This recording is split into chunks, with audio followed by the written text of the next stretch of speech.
when we see you. Okay. I already give up with Chiang now. Always Really? hiding. Yeah, wait.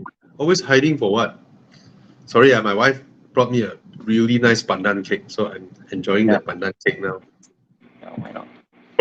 So yeah, Chiang and I were in Sarawak yesterday. We just came back. Yeah, wait. How was it? Oh my God. I mean, I think my first thing is that this is my first time going to Sarawak. I mean, I've never been to Sarawak before. I've been to all states except Sarawak. I've been to Sabah a lot because Sabah I do diving in Tawau and KK and stuff. So Sarawak, Sabah I'm familiar. Never Sarawak. No reason to go to Sarawak. Why go to Sarawak? But I tell you, my mind is blown. To me, On? and I make it all of hatred for this. I feel Yeah. the best reflection of what is Malaysia Yeah. is Sarawak. Oh, what Malaysia stands for, right? Yes, correct. The so-called Muhiba shit, right? All that. Sorry, I mean, I'm obviously not from Sarawak, but I see Sarawak. Agreed. I'm going like, hats off, bro. The way they conduct themselves. The concert was there, and then people were Malay people, Chinese, Iban, all were there. They sold beer there and halal, not halal stuff there, and people were no issue. No one pushing, all respectful. No one throw rubbish. Oh my God! I say, what is this Malaysia? I was shocked. I felt safe on the street at night. You know, it's amazing. Sarawak is amazing. Nothing short of amazing. The real Malaysia is in Sarawak. Yes, sorry. Yeah. And the food there, everywhere you go, the food there is fantastic. I don't know why. What to say? The food there was excellent, except hotel. Other than that, everywhere else you go, not normal food. That's brilliant. So yeah, great place to be. Should definitely go again. Nice, man. And then what the government do? This is obviously Alexis Cafe. My first visit in Kuching, the first place I go to is Ferraris. So there you go. Yeah. So for those who don't know, yeah, one of our colleague from Sarawak, Alex Wong, that's his cafe in Sarawak with a real F1 car on the wall. It's and full of helmets signed by all the famous F1 driver. Right. So he's got a collection of all the Arten. He's got an actual Arten Senna replica helmet. So they made 1,000 units of those, and he's got one of those 1,000 units of helmet for exactly livery and all that stuff. Yes. Yeah. Fantastic. And I would say Alex is the reason. To me, Alex is the reason we have Sepang Circuit.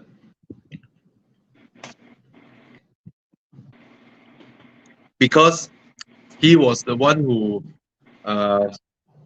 sponsored Alex Yong into F1. If not, Malaysians wouldn't have anything to do with F1. Right? Then from there, it progressed to, we have our own F1 circuit, because of this connection that started from Alex Wong pushing or supporting Alex Yong into F1. Yeah, man.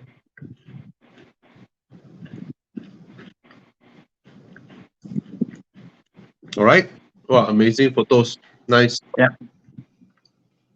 And yeah, Sarawak is just beautiful. It's the other thing was our shock is that the tourism in Sarawak and how much the state government. We hear a lot about state government, Sarawak and KL. Again, I'm not political, but the amount of work they put into the tourism of Sarawak about promoting the is fantastic. It's fantastic. I mean, the museum in Sarawak is one of the best museums I've been to in the world. Really? I've been to London Museum, whatever. Like I would say the museum is like top 10. Like the way they've arranged it, the way they've done it, how they interact with the kids and all stuff, whatever. I mean, it's really big, beautiful, fantastic. Must place to go. Did Chiang go with you? Chiang went on the second day on himself because of pictures, but definitely, it's the way they've done the whole thing, like just beautiful, like the whole museum. Yeah. Really? And then Wow. compare what we have in Malaysia. Sorry, in Malaysia, in KL, I'm like the federal state government, the federal government should go and just hide themselves, like just rubbish compared to what they have in Sarawak. Wow. Yeah. Yeah, that's the thing. Yeah.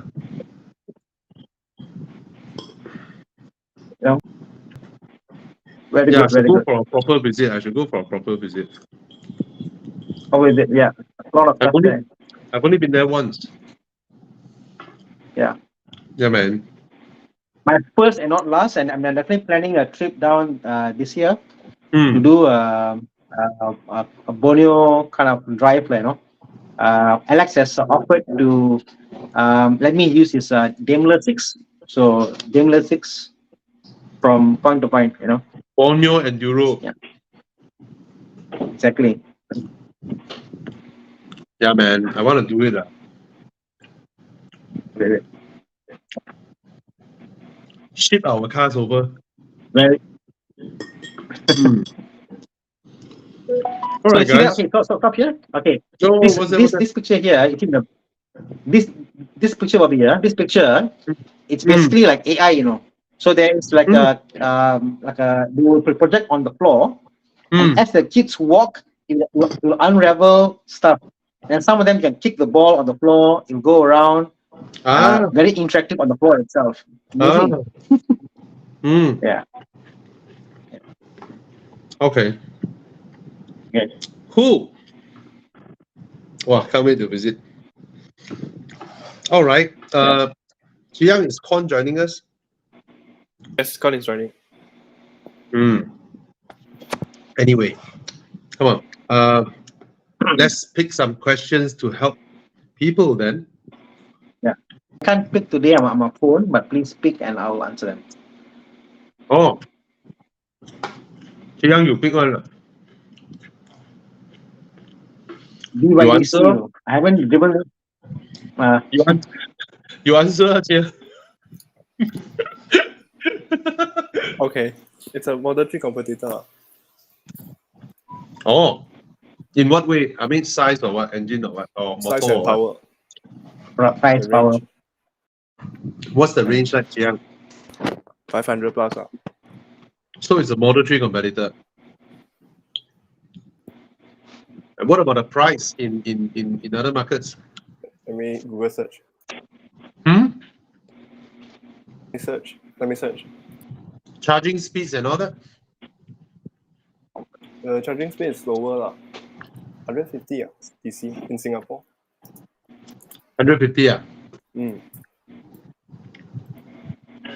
What about Tesla? 250 for DC.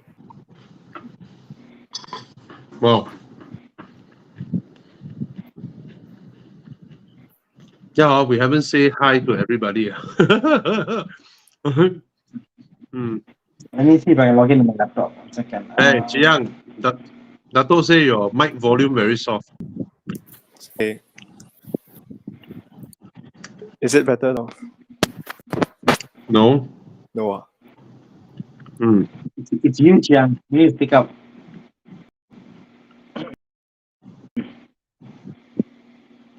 So, we haven't driven the car. We're not sure. But it looks good to my eyes. Oh, Jerome drove it already. So, give us some updates from Singapore side. How much does it cost in Singapore? 1 million ringgit. So bad. I'm so bad. I wonder how much does it cost in Singapore? Well, almost 1 million. Oh. Shit. Thana, 28488. Wow. Oh my god, I'm just joking. Sorry, Singaporeans. Yeah, sorry, I'm just joking. I'm working in the wrong country, buddy. Huh? I'm working in the wrong country. Why? What do you want? Look at the currency exchange. It's so bad. Our currency is so It's bad now. okay. It's okay lah. We spend our money here, right? Look at you. Got swimming pool behind your house. Yeah. AI, simple. It's only AI. See, Yeah lah. we can imagine. Wow. You see, the thing is, right? Our Singaporean friends, right? They did nothing, you know. They do the same thing. They wake up early morning. They walk to the bus stop. They take a bus. They go to work. All right, or they took their car if they have a car. They drive on the PIE, jam. They are doing the exact same thing as we are doing. All right, even though they feel very proud, but they did the exact same thing. But because the government did the right thing, the currency is strong and resilient. And then suddenly they feel like, oh, you know, every morning, I stand at the bus stop, take my bus and MRT to work, you know. I mean, we did the exact same thing, just that our currency dropped. Oh my God. Very sad. No lah, don't be sad, bro. Don't be sad. One day our currency with them 1-to-1. That day will come. No lah. Sorry to say lah. I think this is me, my thoughts on the matter. There will be an economic meltdown in Malaysia, like a meltdown will happen before people wake up. Because think about this, why is places like Singapore so good? Because they are united, they got a goal, they want to do it. China's so good because they got a goal, they're focused, they do it, and it takes everybody. So I think not there yet. Until we all suffer together, then we're like, okay, screw all this shit, go as one, you know. Sorry. The thing is like this: it's if you are Singaporean, and every day you read the news, you look at Malaysia, like, wow, what a shit place. I'm not, you know, I don't even consider Malaysia a place at all. I mean, you're Singaporean, you are born there or not there, you won't feel your currency is strong, you know, until you go overseas, right? You are just there in Singapore yourself. You get what I mean or not? You earn, and then you buy your HDB, you do your thing, you still eat your. Okay, let me put this in a different. Let me put this in a different way. About 20 years ago, my first time going to Singapore. 20 odd years ago, okay. I know. I was early 20s. Ask my family from Singapore, bro. I know. Right. So I went there. This was me. Well, called just after SPM and all that. No, there's a sign there. There was a on the train. A picture of a baby up like evolution. Becomes older, go to school. Then becomes like a person in the army. Then go up, become, and then it says be Singaporean, be anything you want. In Malaysia is that there's always a ceiling. So I think that the ceiling is less apparent in Singapore than here. That's how I feel. You know, for those who are successful, those who are smart. I know. Anyway, Thana. Yeah. Malaysia is the land where Thana owns 15 BMWs and 2 Porsches. All right. So don't complain. Nowhere in the world, someone like me can own like 20, 30 cars. I forgot how much a car own can own 20, 30 cars and then do all this shit. No way lah. No? Yeah, man. No, you see, Singaporeans only appreciate Singapore when they are overseas, right? So the thing is, right, only us Malaysian or countries with weaker currency, we will see that, wow, Singapore so nice, the money so high. But at the end of the day, it's just a play of exchange rate, right? Right? Who knows? One day Jolo is hiding there in Singapore, right? Jolo conspiring, you know. Later, sekali, boom, the wolf of Geylang, you know. That stole 500 billion from Singapore. Wow, then he run away. Then Singapore currency dropped. Then suddenly we go Singapore, we're like, hey, okay, it's like, hey, when I was young, right, bro, when I was young, right, it's Yeah. 130 ringgit to one Sing dollar. Yeah, I remember that. Yeah. So I don't, okay lah, I go there, you know, so yeah lah, exchange rate lah. I mean, I just came back from Italy with ×5 way, that one. That way. Gila. Yeah. Anyway. Okay, we babbled for Anyway, 20 let's come minutes. to one question. Yeah, man. Okay. Nobody Come, entertained big question. our topic. Yeah, I know. All talking about car. Yeah, lor. They're not here to make friends, you know. They're here to ask questions, then they run. Right. Oh, okay. What's this? Who pick one? Hey guys, my family is contemplating getting a 215 Proton Persona CM. What is CM model versus a 219 Persona B8? Oh my god, I have no idea what CM and B8 is. Sorry. I've driven the 219 Persona.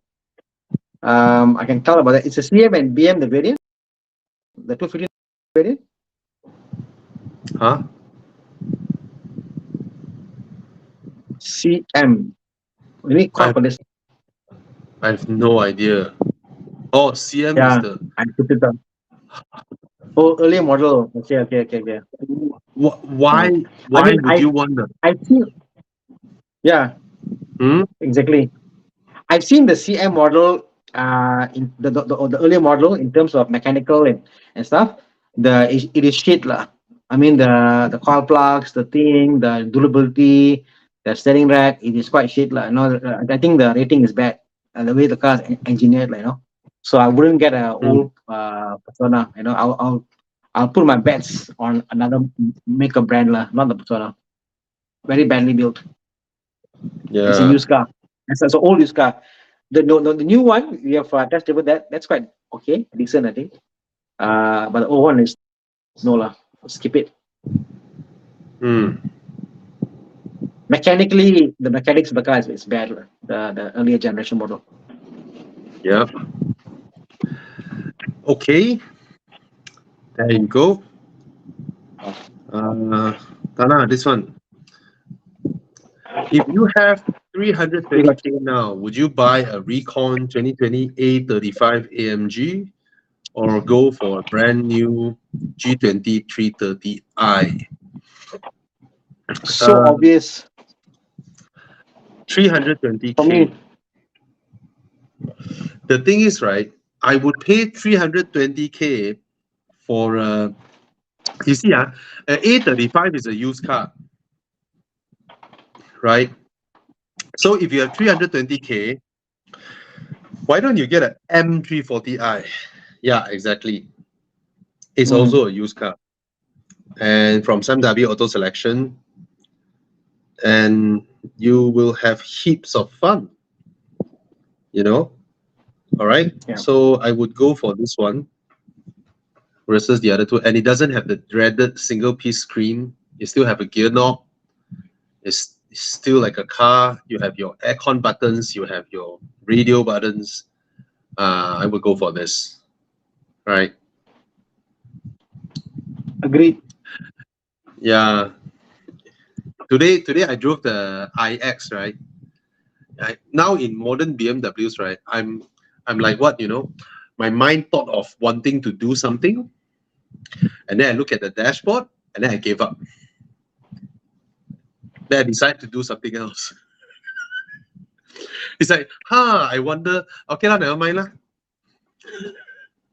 No, I want to adjust the heads-up display. It's saying it, you know. The thing is like this. The heads-up display is like that.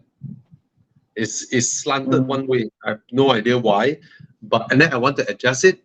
Then I look around me, and I'm like, okay, let it be.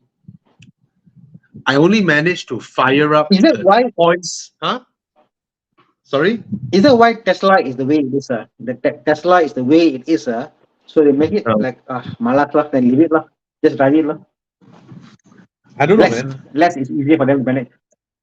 Um, I don't know, bro. I mean, I managed after a while. You know, I say I give up, but then I wondered a bit while I was driving. So I pressed some buttons on the steering wheel. I managed to go into a menu that allows me to select between different designs of the heads-up display. But within there is no option for me to adjust the heads-up display. You know, I can only choose the pattern. So because it's slanted, so I choose the most minimal one and then forget about it. Yeah. I think on the BMW, it's on the iDrive itself. I know, but you know lah, you go but to they the chill, main, correct. Yeah. you go to the main screen, then the main screen is like all the vague stuff, and then then I gave up. So yeah. Okay. Sorry lah. I think BMW lost a lot lah. They don't know how to utilize their buttons on the steering. You see the design on that dash.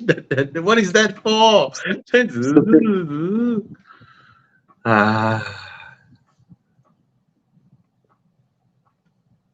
Okay. Anyone who asked questions earlier on, please ask again. We will only scroll down to the latest one and then just go from there slowly up. Okay, because we really couldn't catch back up amidst all the random chit chat.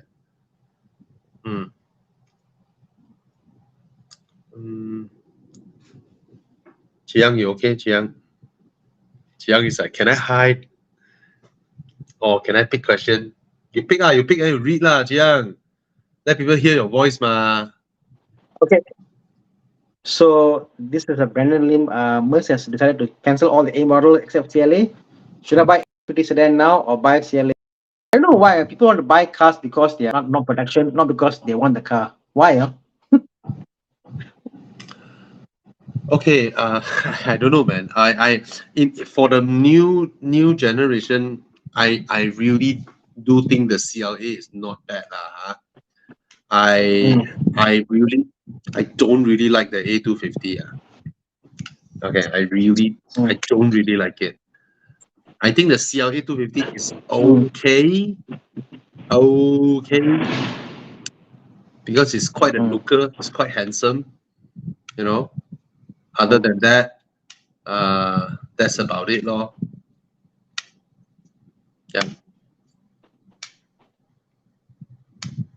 Yeah. Okay.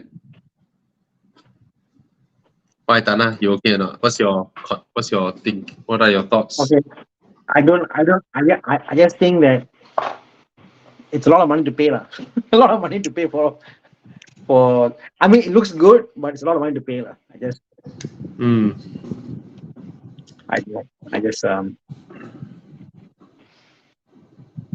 Hey guys, dream car been in GTI. Can I finally afford one? But now I'm guessing myself, should I spend the money on the car or second choice is sport? Get a GTI lah. It's nice.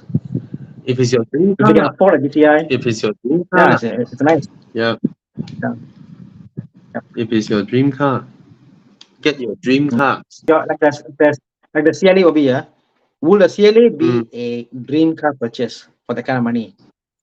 Well, it is nice, it's comfortable, but I don't see it as a dream car purchase for me like this, GTI is, I can see myself having this is like a dream car. Like people aspire to get a GTI.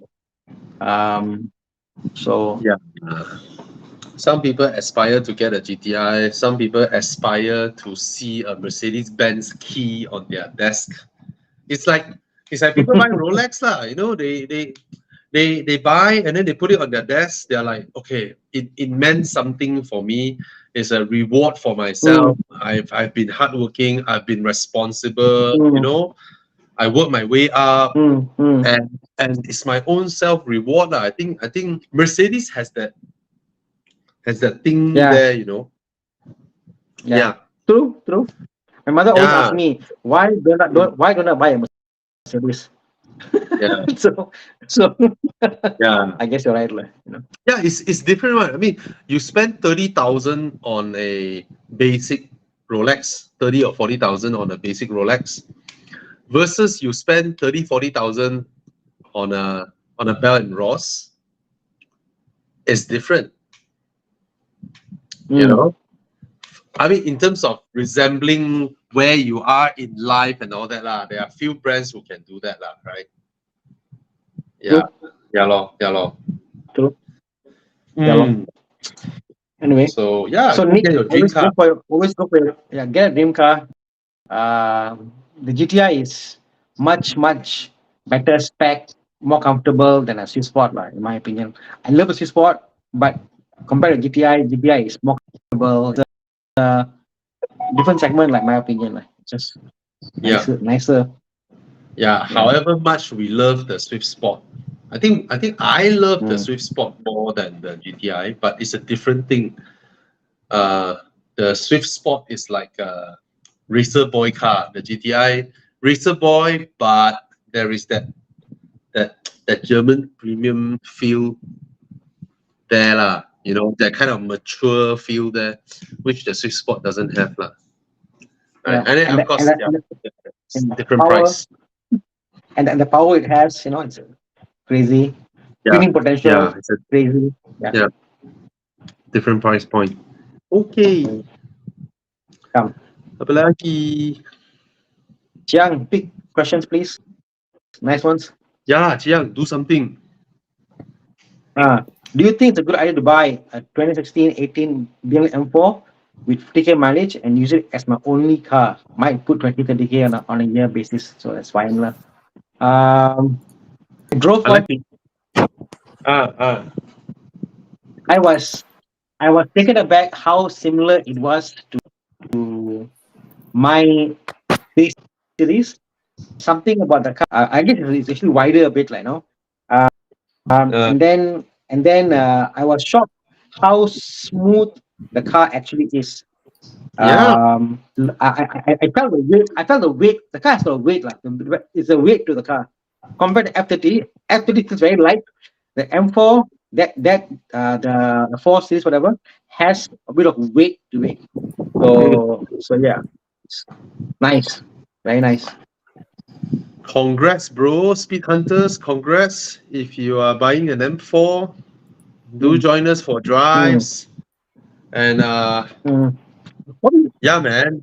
Also, that's the point of M the 428. Yeah.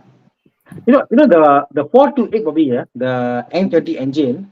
I was surprised how much smoother it is on a 4 series compared to being in a 3 series. Oh. I'm not sure you know or not. If you test drive a 428 and maybe a 328 or a 320 back to back, the 428 is immensely much more refined compared to the 3 series. So I think they put some more thought into the 4 than the 3, you know. So I see. Nice car. Yeah, man. Buy. That's the whole point of M cars. They are everyday cars that packs a lot of performance. That's the whole point. I think people should understand that M cars, RS cars, AMGs, they are designed for daily use. Okay? They are designed for daily use. They have consumer grade air conditioning systems. Yeah, like some people ask me, why when you mention the Roma, you say the aircon is cold? Aren't new cars aircon supposed to be cold? Well, coming from a supercar brand to fit a passenger car level high rated aircon compressor is a great thing, even though it's normal in passenger cars, you know. So I get it. Con is here. Con is here. Yo. Hey, Thomas is not here with us today. Thomas not free. Thomas is shifting houses. He's moving to his new house. Oh, nice. He's moving to landed property. Yeah. So he's downgraded. As a car guy, he has downgraded. Why would you say he's downgraded? Because landed don't have weather seal car parks. That's true, yes. Your cars are subjected to heat cycles and humidity cycles. Yeah. Yeah, it's either you get the sunset or the sunrise. Yeah, your car's paint won't last Let as me put good it to as you a. in a. Huh? Let me put it to you in a different. Anybody with a Yeah. landed house, they feel guilty owning too many cars because they actually see the car in front of them every day as they go out. Then they're like, why do I have so many cars? People with condos, they park the car everywhere and they forget the car. I got the car. Hey, I got this car. Oh yeah, where's the car? Oh, the car's there. Oh, nice. So Yeah, and it's a and slap in condo the you can face. rent Like, and rent and rent. Yeah. correct, And like correct. like I got 5 parkings. Oh, Yeah. And my cars are weather sealed. nice. I don't know about weather seal lah. You get dusty lah, Thomas won't keep his car experience weather effects. True. That's a good one. I always see each time I put a bag, how long you keep the car, I don't put on paper lah. I am listed lah.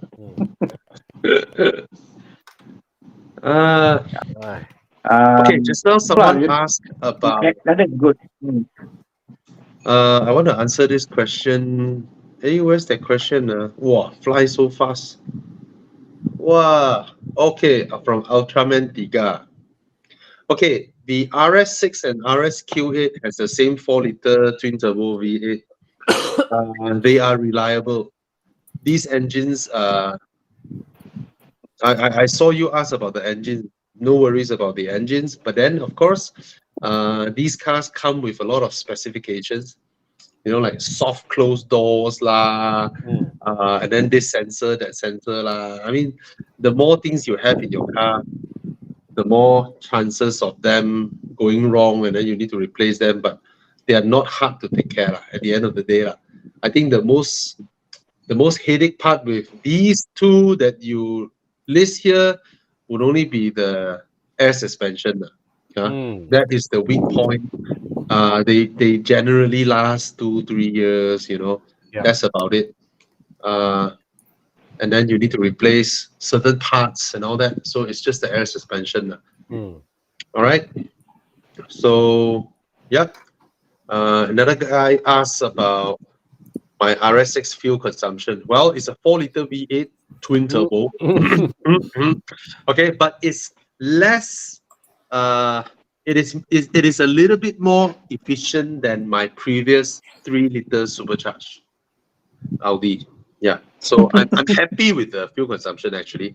Yeah. For a 4-liter V8, but it's higher consumption than my 6-liter V12 lah. Okay.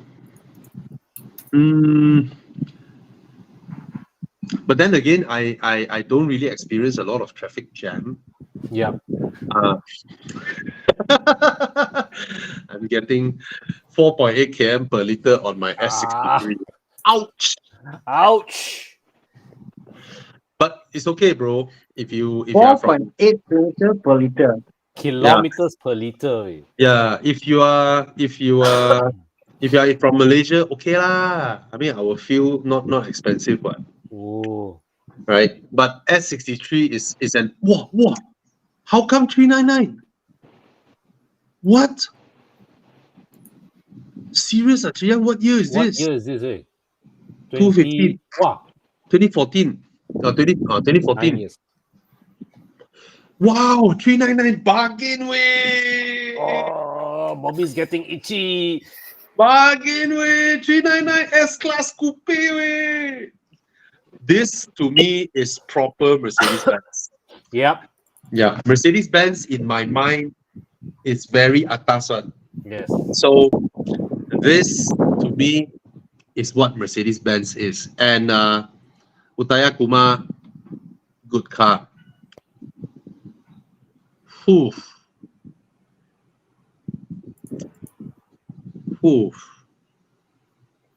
Anyway, S63 engine M5. Not Mercedes.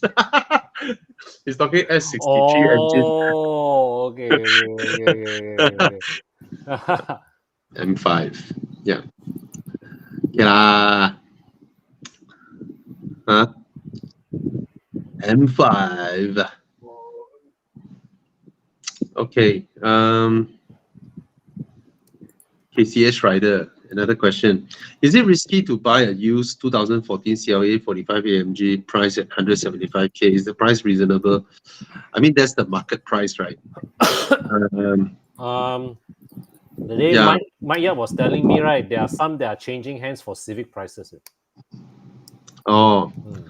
Well, so look around. The good thing is it's an A45 AMG. Oh, see that? So yeah, these are A45 AMGs. So after you buy them, you use them, you want to sell them, it's not too difficult currently at this price point. Yeah. But of course, because of the sheer number of these cars on the road, by the time you hit next year, there will be a sharper drop in price when it's harder to get loan. You see, we generally see cars able to get loan for 10 years, but popular brands like Toyota, Honda, Mercedes-Benz, even if your car is 11 years old, you still can get a loan. All right, these cars you can get loan until 15 years. Yeah. Generally speaking, okay. So I think it's still okay to buy, but if you buy next year, probably it will be cheaper. But that argument is invalid because if you push one more year, it's gonna be cheaper also. Yeah. So I think now about at 120, 110, I think is a good price. Okay, don't pay 175 when the market is at 120 plus. Okay, why pay 170 plus when the market is at 120 plus? Okay. All right. I think KCH Rider is very serious already. He's been asking like legit buying questions for a couple of weeks now. Oh. Yeah. Thana, you okay? Thana, you're pondering something. No, I'm good. I'm good. I see a thinking man. 845. Wow. Processing. Thinking Yeah. man. Yeah. Bashiru Khan said, "Oh, finally Mercedes." No, you're right. You're right. It is definitely a bargain, lah. If you ask me, the A45 engine, wow, powerful, crazy, bonkers. Yeah. You see, Now I was thinking for the same year, how does same year the equivalent BMW? What are the pricing like? And that's what I was thinking of, you know. And I think Marsh you can compare with if you want the same specs.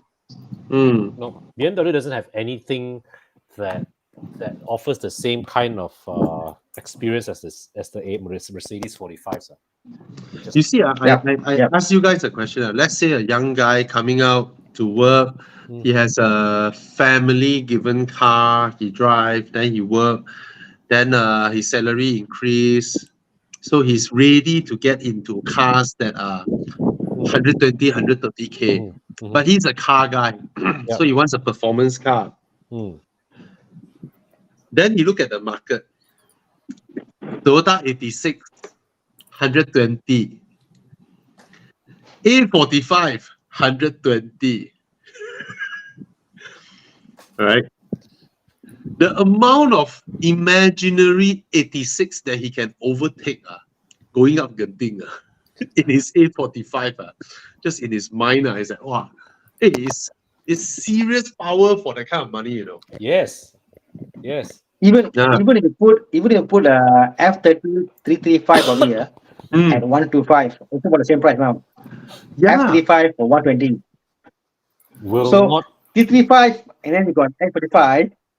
I'm going like, oh my god. But 335 and A45 is totally two types of different performance car, right? Different. A45 is like it's like super power. Crazy. Yes. Right? It's a racing engine. A45 is it's an M car. I mean, it's already an M, but the closest you can get with the M is with this. So my point is the same equivalent on a BM side, you can only afford a 335.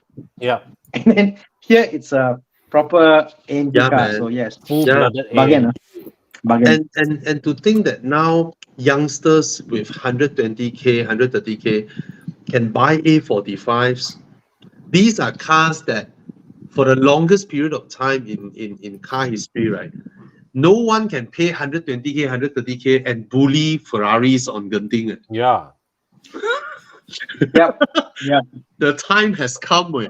It's like damn scary, way. It's like, yeah, I'm 22 years old, still on a P license with A45. It's I'm like gonna chase your Ferrari. No. it's like back in our day, right? Suddenly, wow, we see Evos and STIs being affordable. Way. Yeah, they were never affordable. Yeah. But those cars require. No, they were never affordable. When we were young over here, the cars that was affordable, we can't get under loan.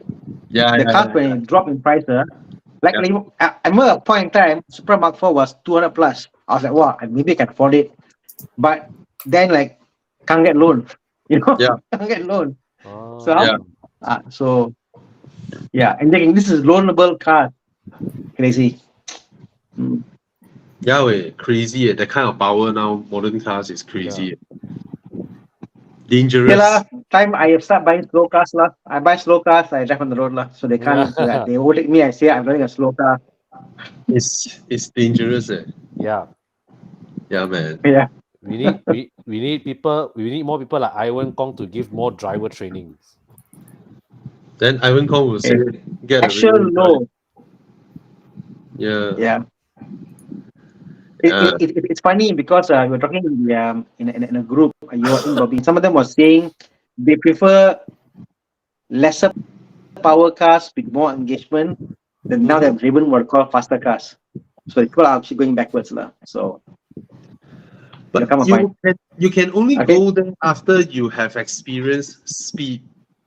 Yeah. After you have correct. pursued speed, right? Yeah. Yeah. So it's a natural curve lah. Everybody, as we work, I mean, we all started off poor.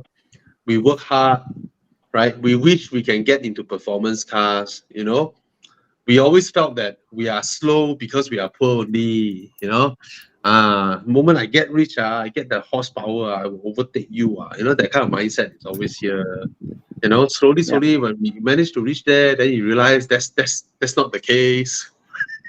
then you begin as you age and as you have experienced all kinds of power in the world, then you slowly realize that all you want is just fun.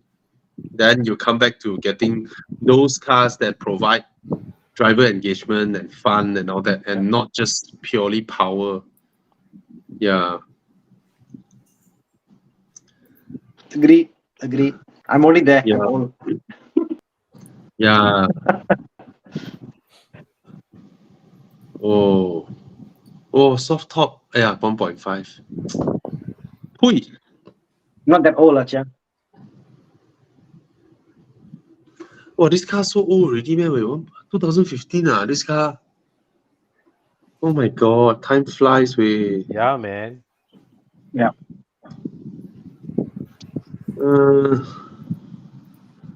Bashiru Khan. You know, example, one day someone asks you, the MX-5 lor, Yeah, lor. Suzuki Swift Sport lor. Yep. Yeah lor.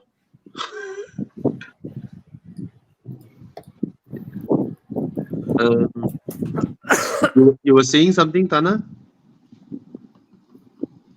no, I said it's you're gonna come to a point we said, oh, this car is quite new. It's 2015. And they said, no, quite old. It's an 8-year-old car. What do you think? And you're like, then our mind goes, 8 years, 15. Oh, yeah. Yeah, man. Because now 15 is still new. Yeah. Yeah. I mean, imagine 19 to 20, 19, 20, 21, 22 is a blank because it's just COVID and all that, you know. So for us, 15 was like pre-COVID was 215 was a new car. Yeah. Was a recon car, you know. Yeah. So you were buying pre-COVID just recon cars at that year. Suddenly you see it's an old car, baby. Yeah, COVID Crazy. stole 2 years out of our lives. Mm-hmm. This is. And No, Chiang. 2015. 10 I years. know this review is 2015, but these three cars came out in 2012 or 13. Yeah, these three cars came out earlier than that. They are already 10 years old. These three cars are already 10 years old. That time nobody could That's mad. that time nobody could get all three cars together. You know? And the first guy who got the three cars together is a YouTuber. The guy suddenly he disappeared. The guy was all over YouTube that time. Back in 2012, he was all over YouTube, and then now he's nowhere to be seen already. I forgot his name. You're the guy who takes the cars off road and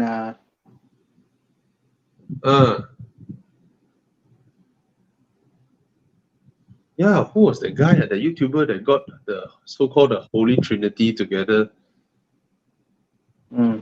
Yeah, he got. Is it the guy that takes he takes the Castrosa and goes off road? No.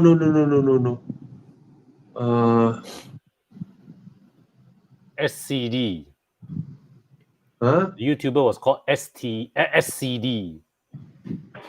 No. An American guy. But he looks like Mexican. His face looks like Mexican. SCD, supercar driver. No. Yeah, he disappeared there. Where is he? Not SCD, not supercar driver. No. The guy that time damn high profile one, the guy. The Strat Man. Ayo, he disappeared from YouTube already. Anyway, I'll try my best to find him. Yahweh, where did he go?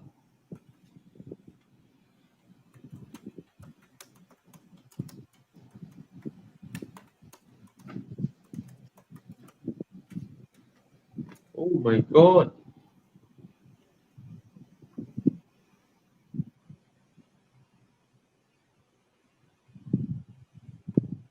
Whoa. Cannot be a Mandela moment, right? Like I have this thing in my mind, but it never happened before. Then die. Mandela effect. Because it seems like I'm the only one talking about it here, and like nobody knew. No, it's not Shmi. That time Shmi also belum keluar. Yeah, Shmi is actually quite recent. I mean, a few years already lah. Also, you know. What the heck? Yeah, where's the guy?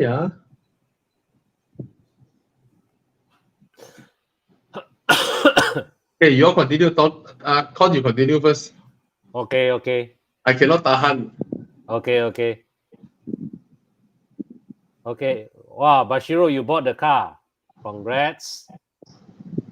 Derek Chong. 2016 Grand Livina versus 2016 Toyota Innova.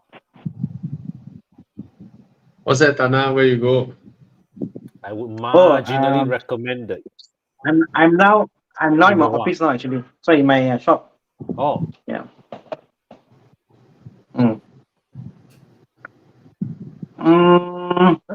Grand Livina, Innova. I will go for the Innova. I will go for Innova. Yeah. The Livina parts are a bit more lecce. Innova, the spacing is much more square. It's a much more square design, much more space inside compared to the Livina. Livina is a bit awkward. Salomon Dream. Yes. Salomon Dream. Oh. Yes. Salomon Dream. Yes. Yeah, where did he go?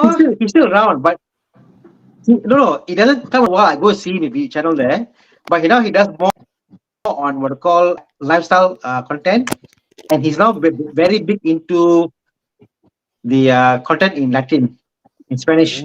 Oh, see, that's the thing. YouTube, right? Just straight up stop feeding you his videos. So you thought this guy disappeared, you know? I mean, I've met people I've met people who ask me, "Hey Bobby, why you didn't upload video for 6 months already?" I'm like, Same. "No, I did. Yeah. I did, but YouTube just didn't show it to you. YouTube made me disappear." Mm-hmm. Yeah. Salomon Drain, that's him. He's the first guy who assembled the Holy Trinity at that time. Really? Yeah. He's the first. Yes, he was the first. Yes. Wow. Wow, that time I tell you, YouTube like serving his video non-stop. Yeah. I used to watch his video every day. Yeah. Correct. You're right. Every vlog, everything is. Yeah. Correct. Yeah, man. And then vehicle version. Last time with vehicle version also. Jens was always with Solomon Drain. I also watched his video. But yeah, now looking at the channel, yeah, his channel didn't come up much. Vehicle versions. Yeah. I don't really like that vehicle version guy lah. Personally, I don't like him, but he always comes up. Yeah, he's a little annoying. And then the guy in blue. What happened to him? Who's that? Isn't they call the guy in blue? I don't know. He's I don't know a about this BM channel. guy. The dude in blue. That dude in blue. Oh, I've never heard of this channel. Yeah. Anyway, thank you so much, Jet. If not, tonight I cannot sleep. Thank you, Jet. I'm like that one. I know something I want to find out. I just cannot get out of it. I'm so sorry. Okay, I'm back. Yeah. I'm back. Yeah. I'm so sorry. Okay. Yeah, that's Salomon Madrid. Sorry. Okay. Okay. Where are we? I'm so sorry, guys. Oh, back to I think 5 questions. Innova versus Livina. As I said right now, it's a better car. Better space. Yeah. So easy. much better than previous Innovas, the new Innova. But he's not asking 2016. Oh. Innova, so consider a Santa Fe. Don't Thomas not here. Fuck off lah. Don't. Thomas not here. You better hide all the Santa Fe's. Innova is big. You can't avoid the space lah. It's a very big car. Yeah. Yeah. Yeah. India is built on Innovas. Every other car is there. Innova. Yeah. So yeah. Oh. It's big. Nicholas Ma. I cannot pick the questions, sir. Can you pick Nicholas Ma ask a question? Passat B8 versus F30. Yeah. Okay, if you're talking about maintenance and good first car to get, I am slightly skewed towards the F30.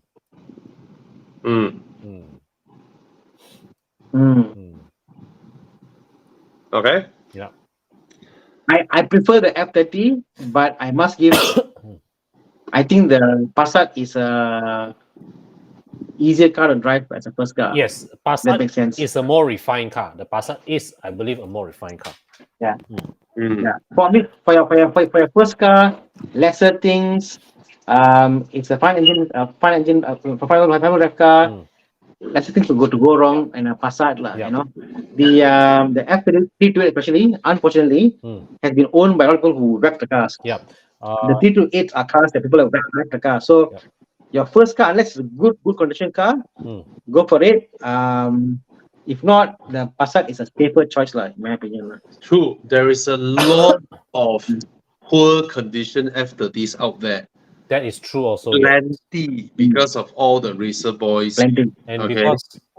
because the early batch F30s has spent a lot of time below the 100K mark. Yeah. Yep. So a lot of people are, all the racer boys. Yeah. I saw one car. The crank gave way, they never changed, and the engine blew up. 328. So yeah, What I've seen. Yeah. So yeah, the first car Passat is good. It's a good start lah. Great choice. Okay. Question? One for week.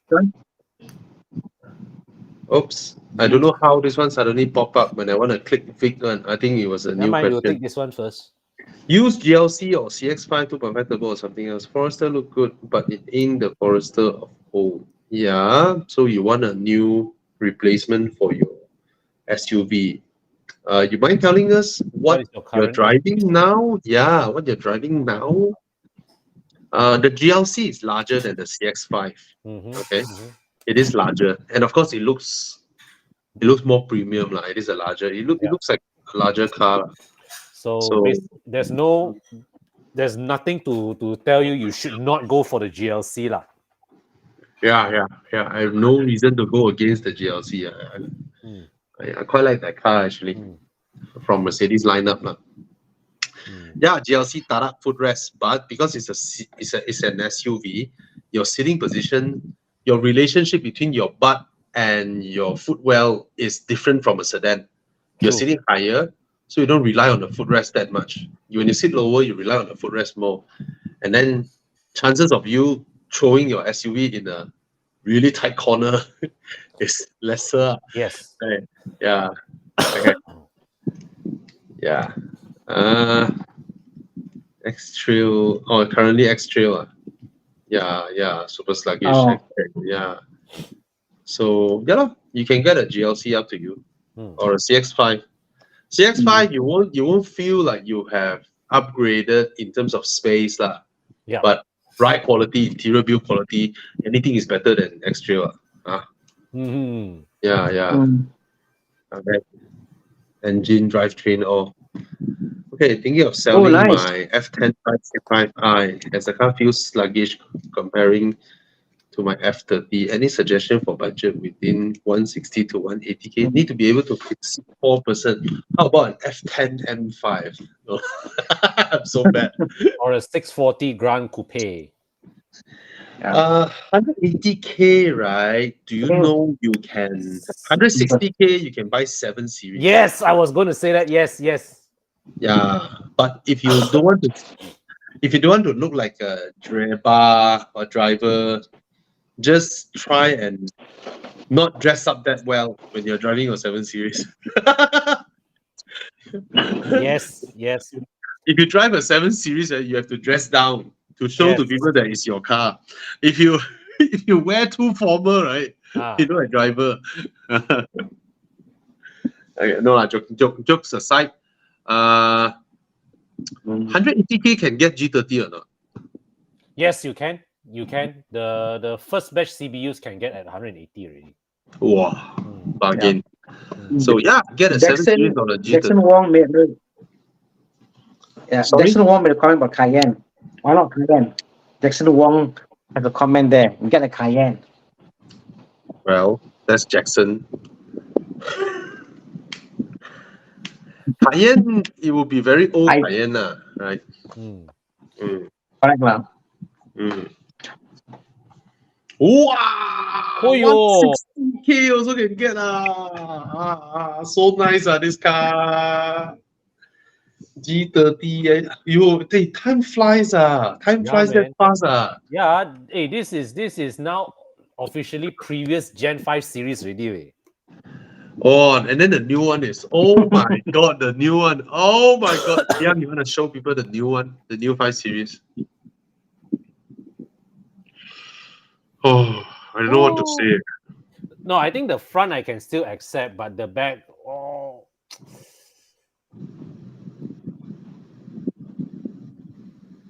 I don't know what to say. This back is like so tall. It is so un-5 Series this rear end. Why the front very 5 Series, man, bro? You squint a bit, it sort of remind you of the E60 lah. What? Sort of lah. It reminds me of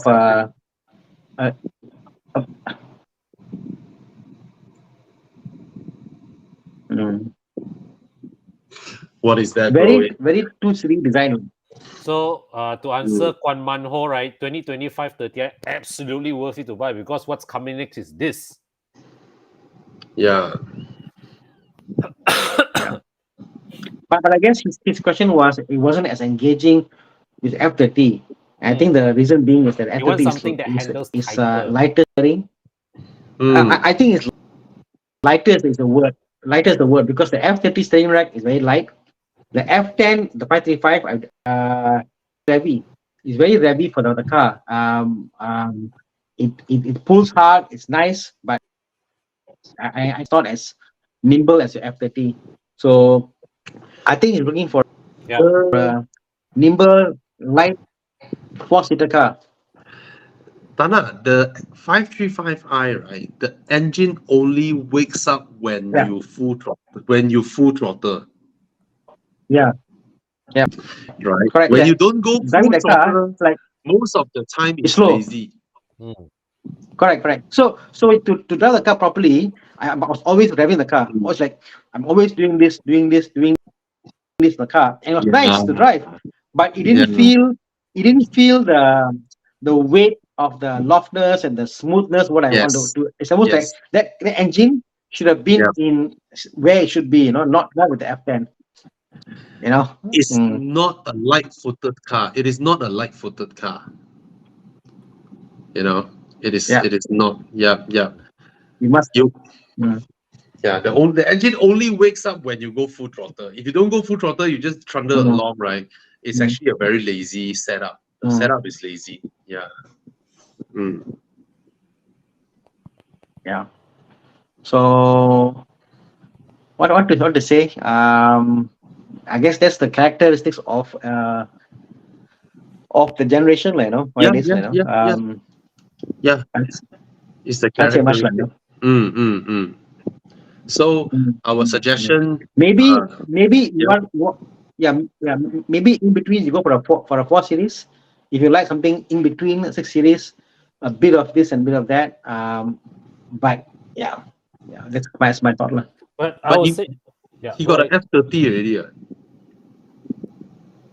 Sell the F30 get a 4 series.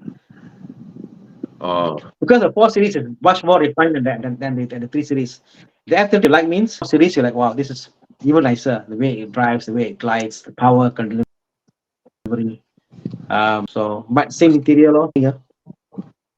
Yeah, I would suggest a 7 series lah. I mean, you can get a 7 series. It's actually very nice. Previously he drives an F30. Then he went into F10, F3, 535i. Then then you can go with a 4 Series Grand Coupe. I think you will love it. You can still fit 4 person, and it's nimble. It's light on its feet. And if you get the 430i with the updated engine, or the B48, I tell you, the B48 is faster than your 535i. Not at the higher range, but from any speed to, let's say, about 100, 120, your B48 engine is faster. It revs so light, so nice. Actually, if you're way coming quieter. From an F10, right? The G30 also feels a lot more nimble compared to the F10. Yes, the G30 dances when you switch direction and all that. So you can go with the G30 seriously. I mean, usually I tell people, oh, you already own a 5 series, you want to go 5 series, man. But then F10 to G30 is really worth it. Yeah, it's really worth it. Yeah, the G30 is just. I think the G30 is to my books, pinnacle of modern BMW. Yeah, no question. The G30, G20 pre-facelift, and the G12, they are really great. These cars are great. Yeah, before the advent of I stuff.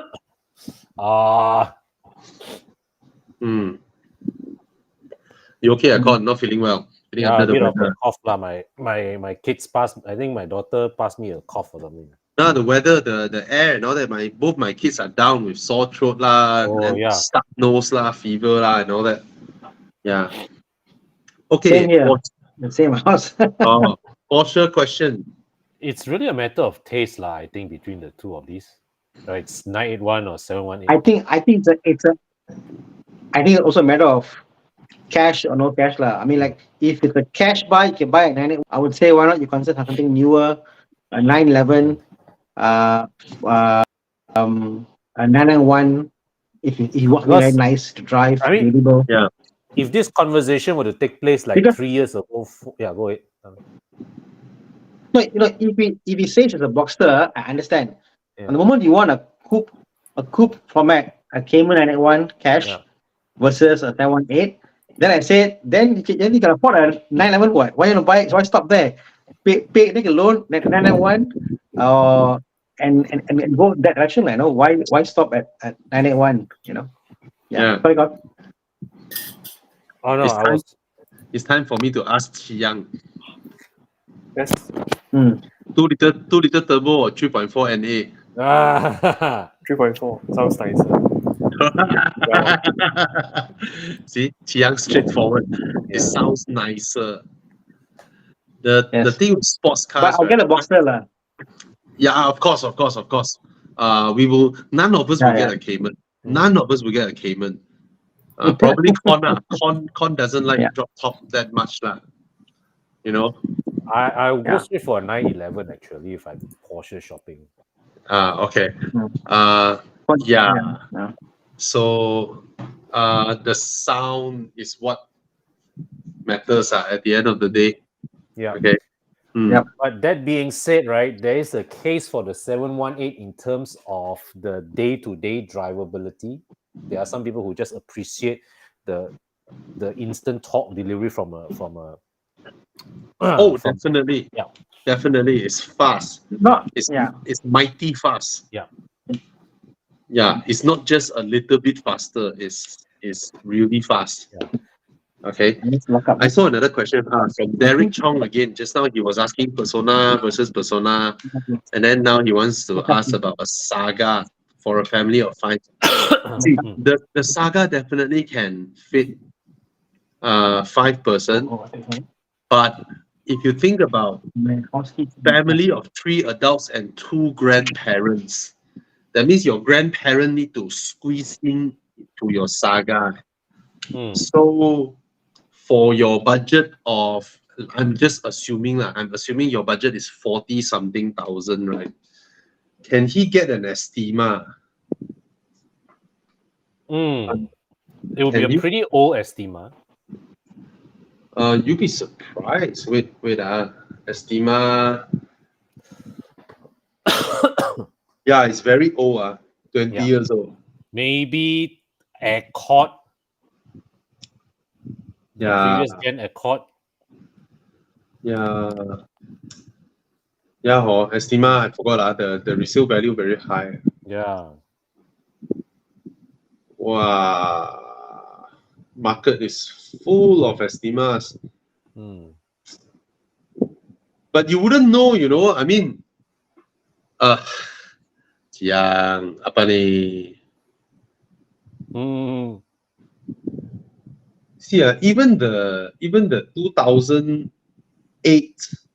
2009 Estima is still very nice way. The facelifted lights lah and all that. Yeah. It is still a very, very nice car. Chiang, can you show some 2008 Toyota Estima? The one with the one strip tail lamp, like all the modern Porsches. I mean, it's still a very nice car. And if you talk about loan, it's very hard to take a loan for a 16-year-old car. You can't get a loan. You can't, yeah. Right? But even if someone is willing to give you a loan, right, the interest rate, if someone is willing to give you a car loan for this, right, the interest rate will be higher than a standard personal loan.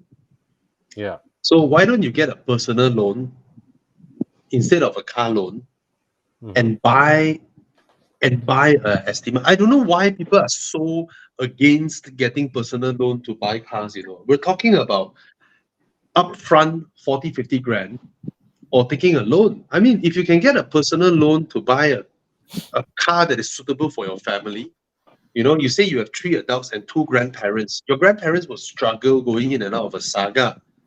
But if you have an Estima, you take a personal loan to buy it, I don't think that's something to be ashamed of. People feel taking personal loan is something that is very ashamed.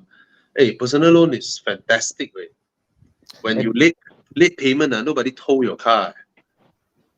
At the end of the day, as long as you worked out that you are able to meet the payments on time. You see, when you take a car loan, right, you and the bank and your car is tied together. when you take a personal loan, right, it's just you and the bank. Your car is already yours. Yeah.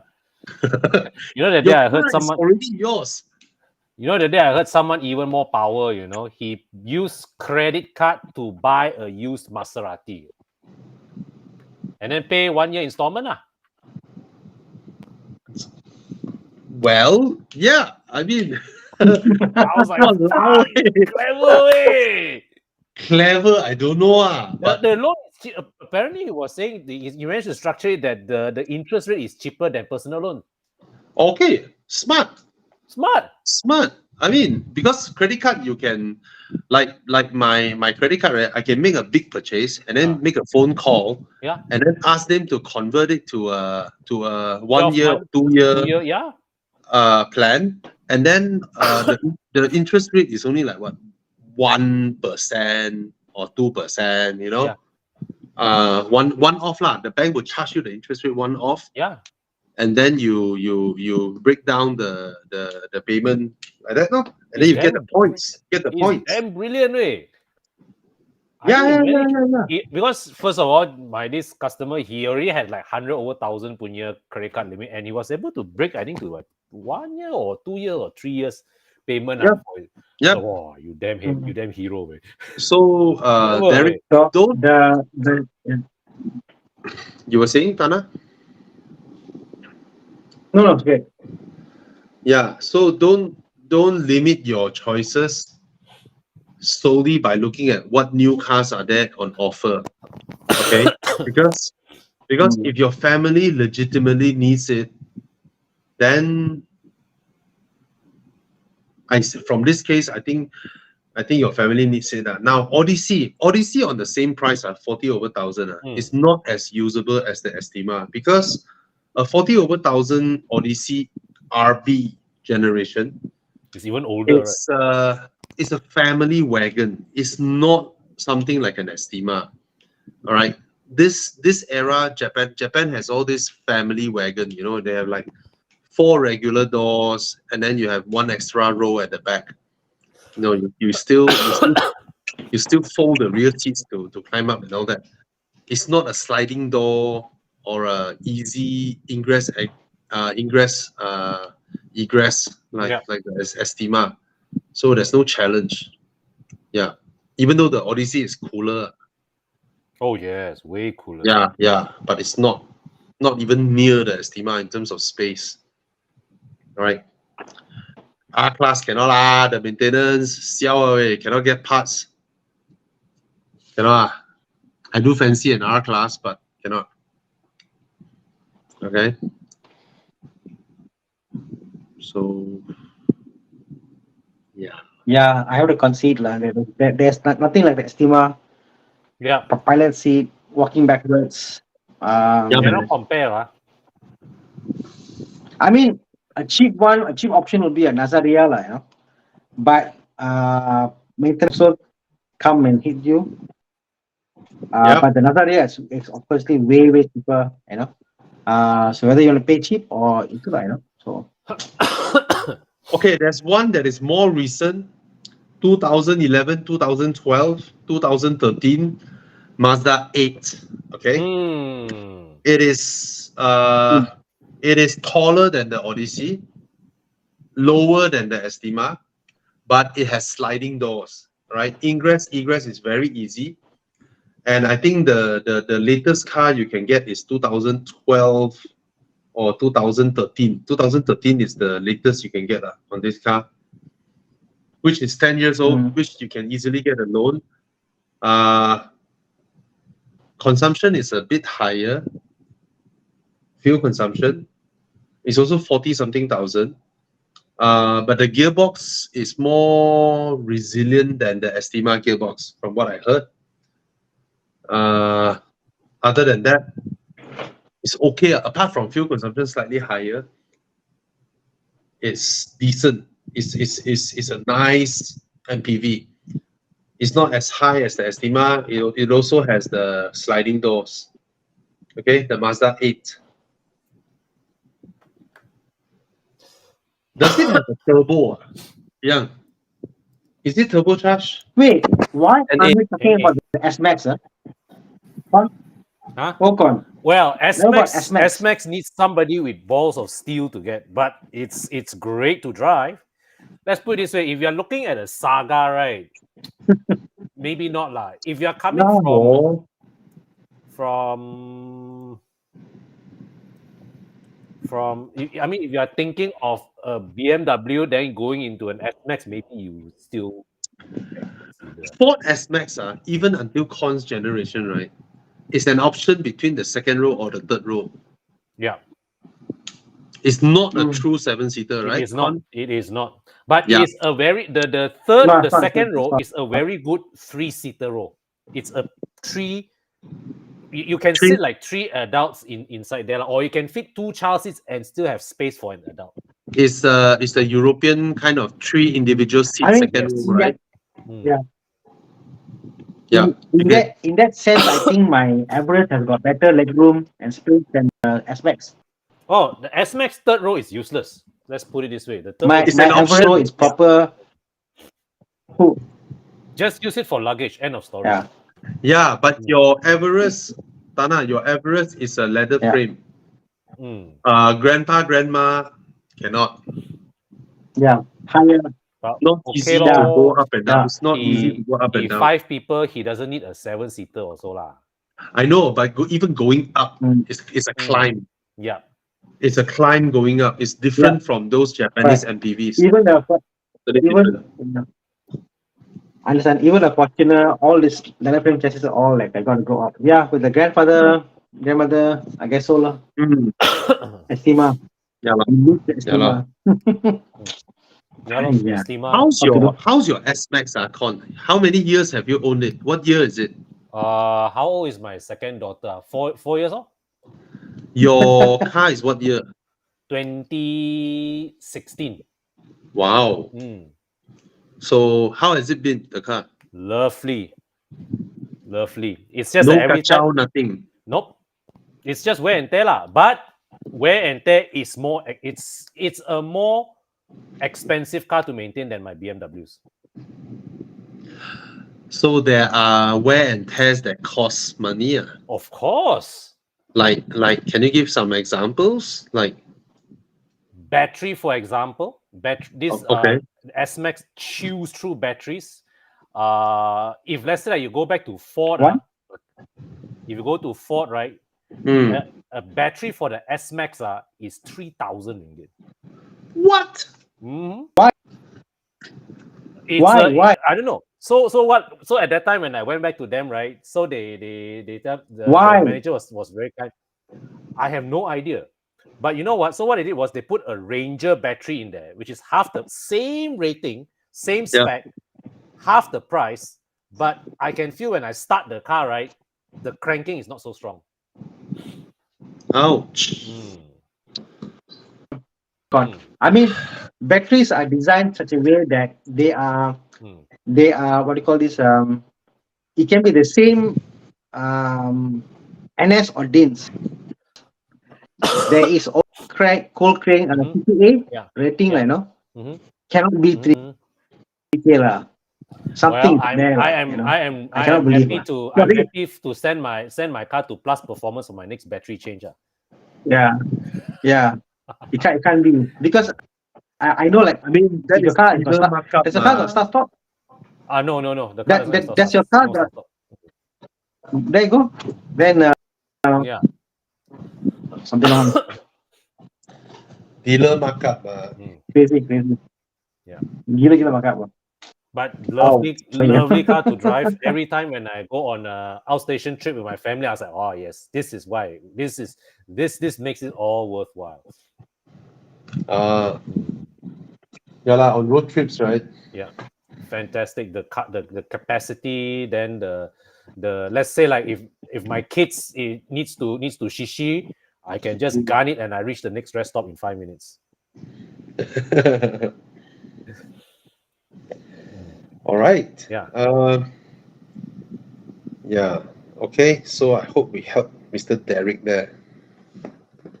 Davis, if you can, right? I think there are a few original 530i's. Maybe you should go for that. But if this 528, is converted by somebody who knows his shit, then it is okay.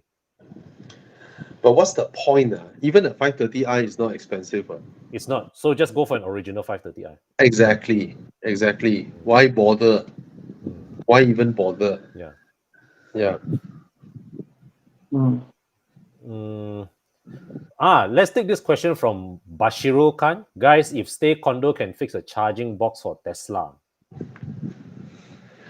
Okay, the problem is, like my condo, I mean, I've gotten all the documentation trying to get them to allow me to install my own charger. Yeah, the condo management, I think the management company for this area is in talks with Charge Sini, as if like they're gonna get some commission from how many condos they get to put Charge Sini into the condos. So they are like the management company is like don't want to layan me at that. So trying to delay it, trying to get Charge City to come in, but I've been trying to fight them off. Like, what's the point of? I mean, my condo only got 200 units. It's not like we can't take that kind of load, right? It's not some Estate Kayama's 2,000 unit kind of condo, right? So it's only 200 units. So we want to fight to. I want us to fight to upgrade our infra so that all of us individually we can install our own chargers. That's the only logical way. Yeah, but if your condo is 2,000 unit, good luck. No way. Just now, I mean, earlier this week you published one video, right? There's this condo that you saw recently with that you say is like built for EV owners. Yep. Okay, there's this condo. Oh yeah, I might as well announce. There's this condo in Mont Kiara called Bon Kiara that they already prepared. Basically, every single unit, every single car park in this condo can install their own EV charger because they have prepared EV isolators for every single car park.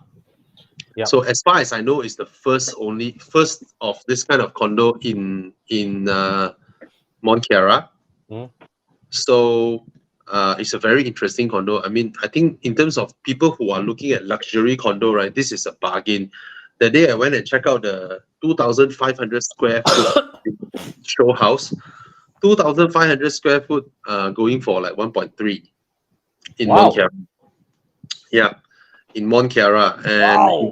And it has 4+1 rooms, and every single room has its ensuite bath.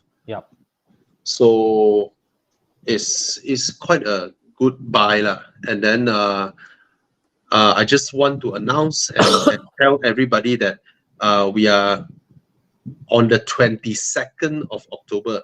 22nd of October, we are doing like a event there on their show house, on their show gallery. Nice. And we will bring the Lotus Electra over. Oh, sweet. Wow. So those of you watching, if you want to join us, meet us on the 22nd of October, put in your calendar. 22nd of October is a Sunday. We will be there from 11 to 6.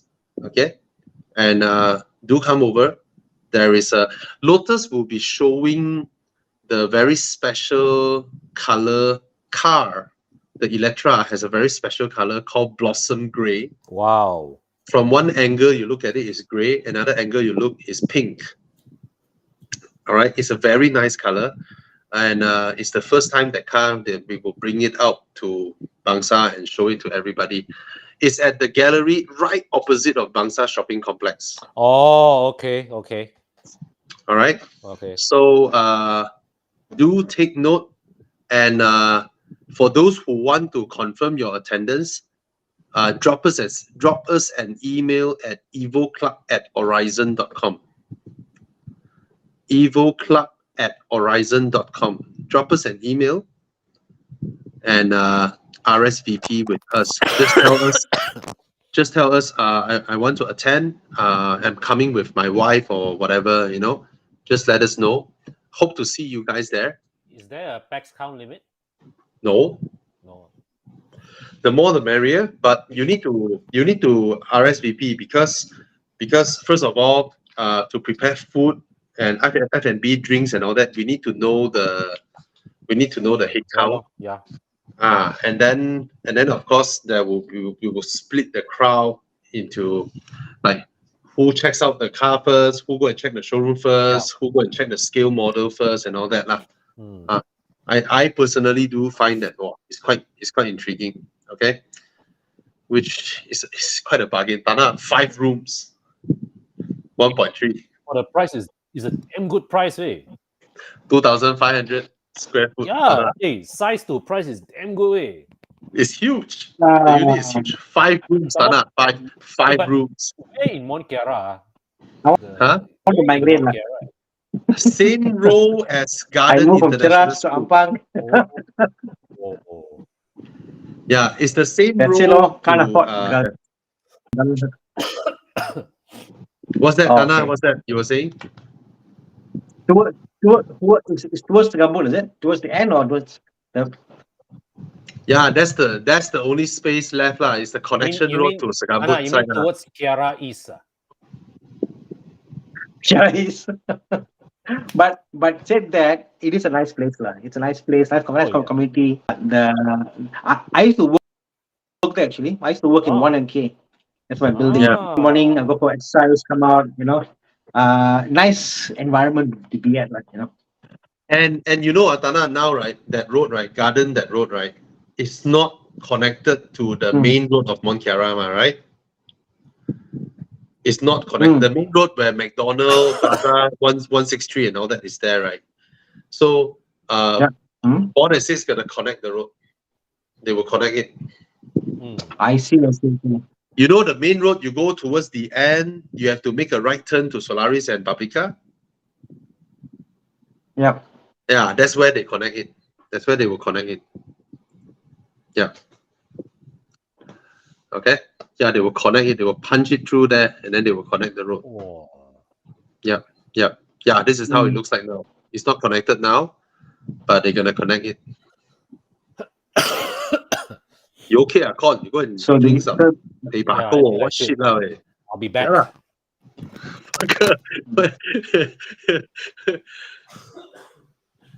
Yeah. All right. So yeah, for those who cannot hear, Thana, your line is actually like when you speak, right? It pauses like break. Sorry. I think it's the audio setting. Once again, setting, audio. Yeah. Nice question. Is it better? Better now? Okay lah. Just that your face and your sound doesn't sync. Oh, okay. Sorry about that. No So worries. I was saying, yeah, definitely a big space, 2.5 for a condo.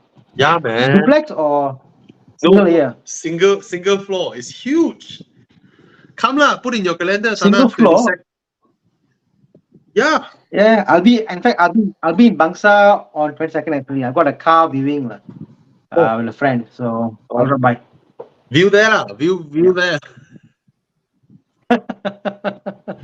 Yeah. So those of you with us here, come on, put in your calendar, 22nd of October. Send us an email now and come and meet us. Makan, sembang. Check out the car, check out the Lotus Electra, and check out the property that allows every single owner to install their own chargers. Okay. All right.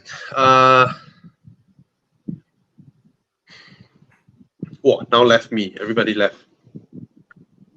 Hey Con, hey Bobby, I'm back. Atto 3 and Smart 1, which one better?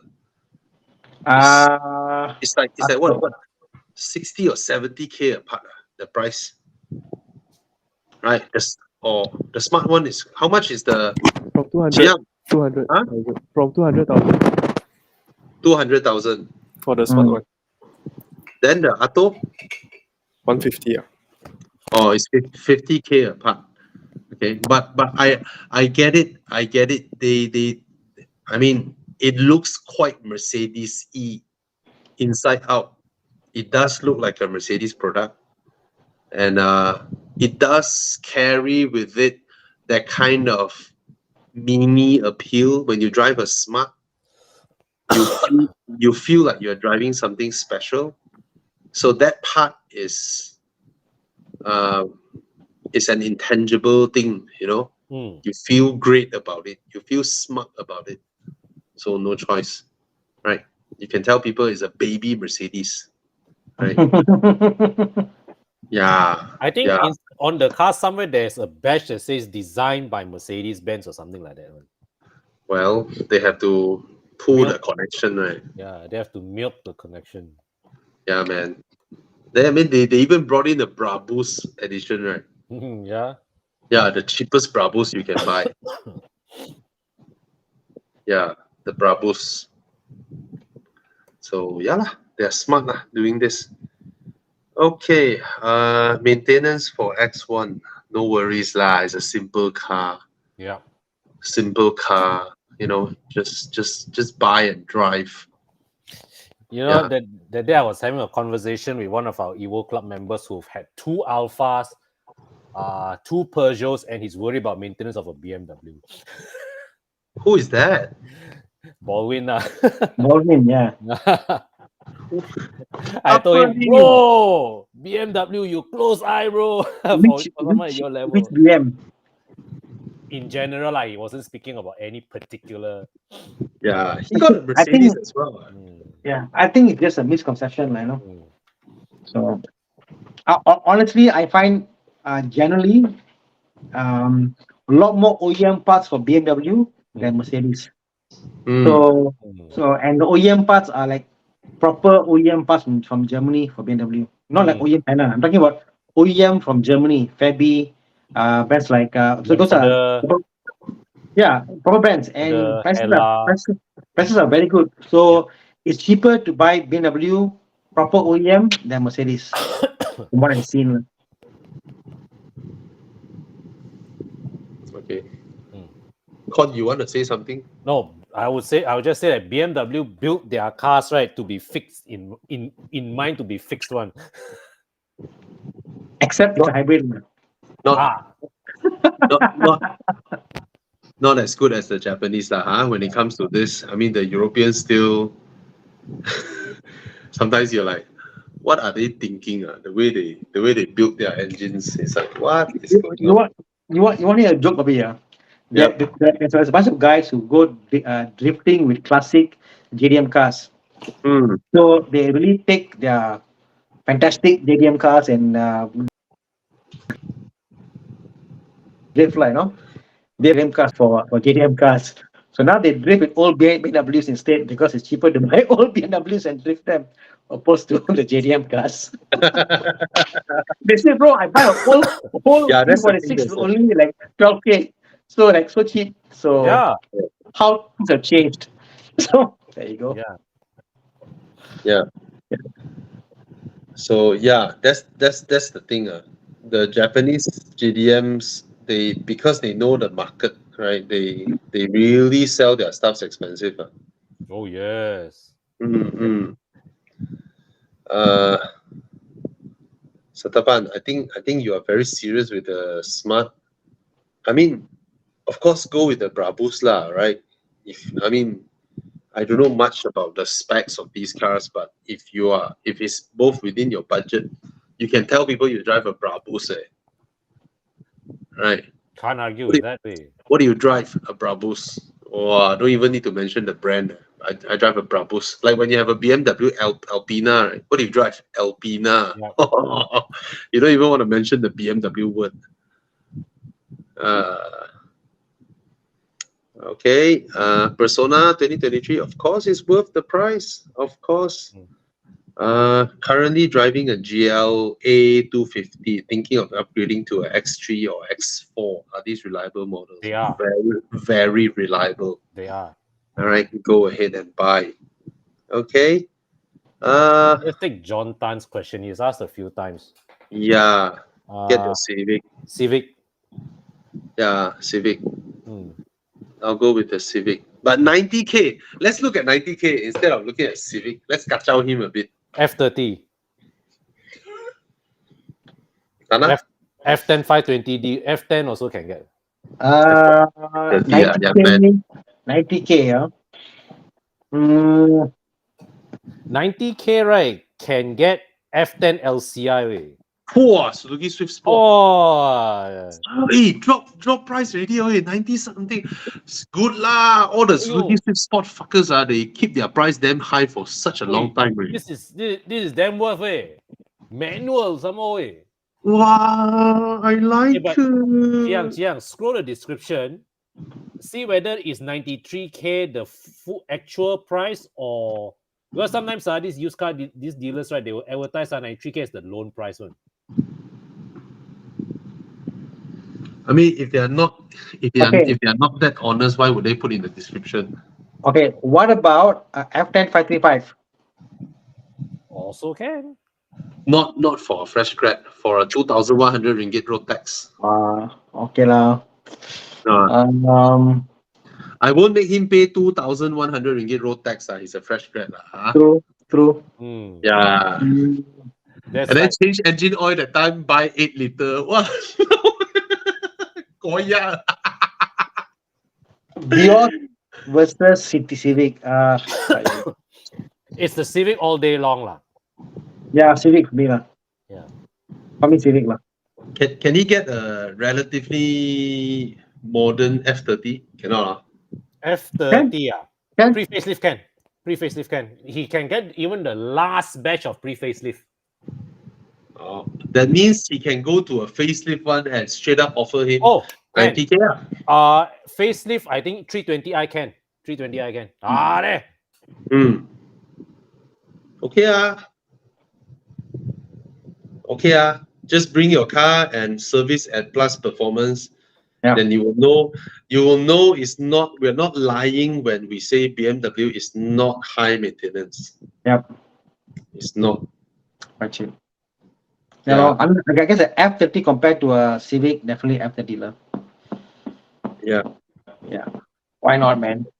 And Civic now with turbocharged engine, with not sure the gearbox can. Okay, you see, Civic, you hear about gearbox, right? And just to let you know, BMW gearbox is indestructible. Yes, agree. Yeah. The ZF 8-speed. Okay, don't go far. You think about the bezel, okay? Every bezel Grab I spoke to, they said, the gearbox is going to go off already. Some of them are on the second gearbox. Second gearbox, They do high mileage. Gearbox war. No, the gearbox is shit, but the bezel, I don't know who makes them right now. But it's gone. So the myth is no longer there, CVT is not long lasting. CVT Beza is 4-speed. Oh, 4-speed torque converter. So how can a actually by right 4-speed should not be not long lasting way? Well, there are, how Japanese do it, right? Yeah, they have low grade stuff for ASEAN countries. They have their ASEAN specials. Yes. All right. So John Tan, really is not ridiculous to recommend an F30 to you because it's a 2-liter turbo engine and it's reliable. And it's only 2 years older than the Civic you are considering.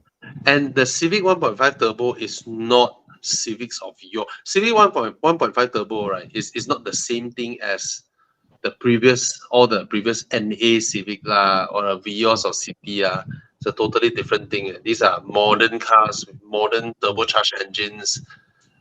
They are not as cheap to run as old Japanese C segment cars. Yeah, and the BM that we are seeing is one of the most reliable BMW ever made in the history of BMWs, in my opinion. All the BM they made, the turbo whatever. This is one of the most reliable BMWs. So yeah. Chiang, where you got this from? Chiang then power, Chiang. Oh, Chiang, I unmute you already. Where you pull this from, eh? Just type Google up. Civic gearbox failure.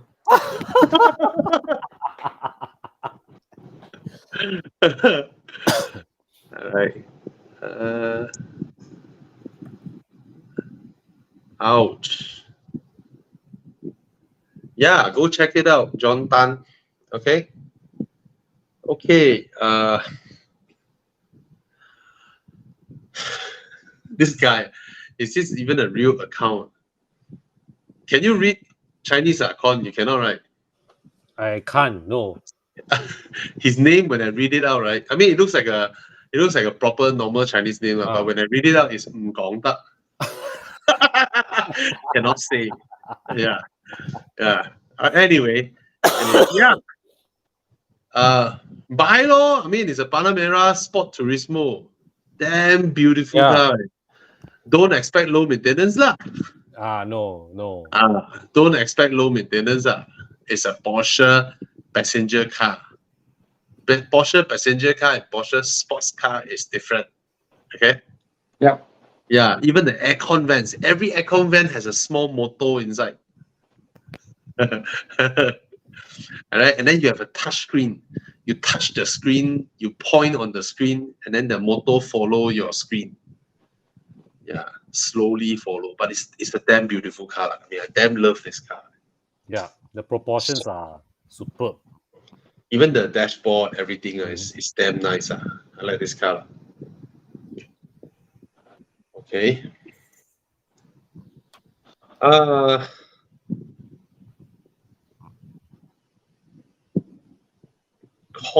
Someone asks you, is it normal for a Persona engine and steering to vibrate when it's brand new? If it's brand new, right, send it back for warranty claim. It should not vibrate a lot. It's a 4-cylinder engine. Yeah. It should not. It should not. This should be under warranty claim. Go back to the dealer and complain. Every engine vibrates, just that they find ways to counter the vibrate, right? So Mitsubishi invented the balancer shaft back then. So every car maker pays Mitsubishi money to license the balancer shaft for their 4-cylinder engine. And you have engine mounting, all that counters this. So if it's so new and it's vibrating, then yeah. But I don't know whether you came from Rolls Royce or what, right? Yeah. At the end of the day, right, it is a simple Proton Persona. I don't know what you. It depends on No, but I think vibration is zero lah. Whatever said and done, we have actually doing a car, so vibration is. There shouldn't be any vibration. The Persona by right lah, if it is quite well refined one. So, but it really depends on his definition of a lot. Exactly. Right. How he define it is a vibration, right? I mean, if he's super sensitive with it, it's like, you see, I can feel it. It's a new car. I can feel it. Then I cannot help you lah. So I do not know what's the how severe it is, right? So you should be able to hold the steering and talk calmly without saying why is this shit. Yeah. That is vibration. I think a very simple exit test is not even an exit test. Just drive your car to a Proton dealer. Ask him to start up the Persona in the showroom. Then you judge on that against yours. What is that? Chiang, do your thing. Please delete the offensive comment. It's not even an offensive comment. It's just some spam accounts that got in. Yeah. Okay. I don't know why YouTube has these things penetrating into YouTube lah and Facebook and all that. Yeah. Okay. Thoughts on the new Toyota GT86? Buy no? GR86, is it? It's called GR now. It's not GT. Well, R and T are still next to each other on the keyboard. Yeah. Is the current X545e reliable, a good buy at 400k, or is a GLC coupe? Better wait for X5 facelift. What are your thoughts, guys? 400k. 400. It's a lot to pay. That's all. Yeah, man. It's a lot of money for GLC coupe, or for I mean, comparatively speaking, last time X5 is 700k lah. I know, right? Let me do some filter in car list. Is it reliable? Well, when it comes to BMW PHEVs, right, we also don't dare to really say Okay, put it this way. The 40E is not reliable, that's for sure. We know there are a lot of issues with the 40E. But the 45E is better, right? It's better. That's the issue. I'm also in the Facebook group. I don't see much post on 45E having issues like now. So definitely not. There's no lemon cases with the 45E. It is engine is bigger, better. But I feel that now I recall back during the test drive. Remember the test drive we drove the car. You're talking about the engine and how smooth it was. I felt that without it being charged, it didn't feel powerful enough. So the 45E, now I recall back, it was good when it was charged. When it wasn't charged, I just felt that it was not as nice to drive. The weight became my point. Yep. Should he pay 400k for a hybrid BMW X5 or 400k for a 3-liter turbo Cayenne? Of course, Cayenne. Cayenne, lor. Yeah, current generation Cayenne has dropped to 400k mark already. So, go and pick your Cayenne. And Cayenne will confirm whole resale value better than your X5 than X5. No, not even that. Reliability wise, the Cayenne is way more reliable than the BMWs, for sure. It's a 3-liter turbo versus a 3-liter hybrid. Complicated hybrid. Right? So your hybrid, you pay for a hybrid at 400k, right? The value is gonna tank like that. Okay, very quickly. So for me, myself, 400,000. Between these two, I will pick the non-hybrid. I will pick the Cayenne, and I think Cayenne looks more. 398 also got already. Yeah. So you take the X5 out of the picture, you're left with Cayenne, GLC coupe. Yeah. So I will go for the Cayenne. But I know. It's a 4-year-old, 5-year-old car. I do know that. I am aware of that. But at the end of the day, it's a Cayenne. Right? Yeah. So do consider. I would go for the Cayenne. Yeah. But then now you think about it, brand new 500 plus. Then you buy a 5-year-old. I know last time it's fully imported. Last time it's like what, 700, 800k. The brand new one is what, 5? Is it 600k 600. Okay lah. You still save 200. You still save 200 lah. Yeah. But can you imagine the current locally assembled Cayenne to only depreciate 200k in 5 years? Cannot be, man. Don't think so.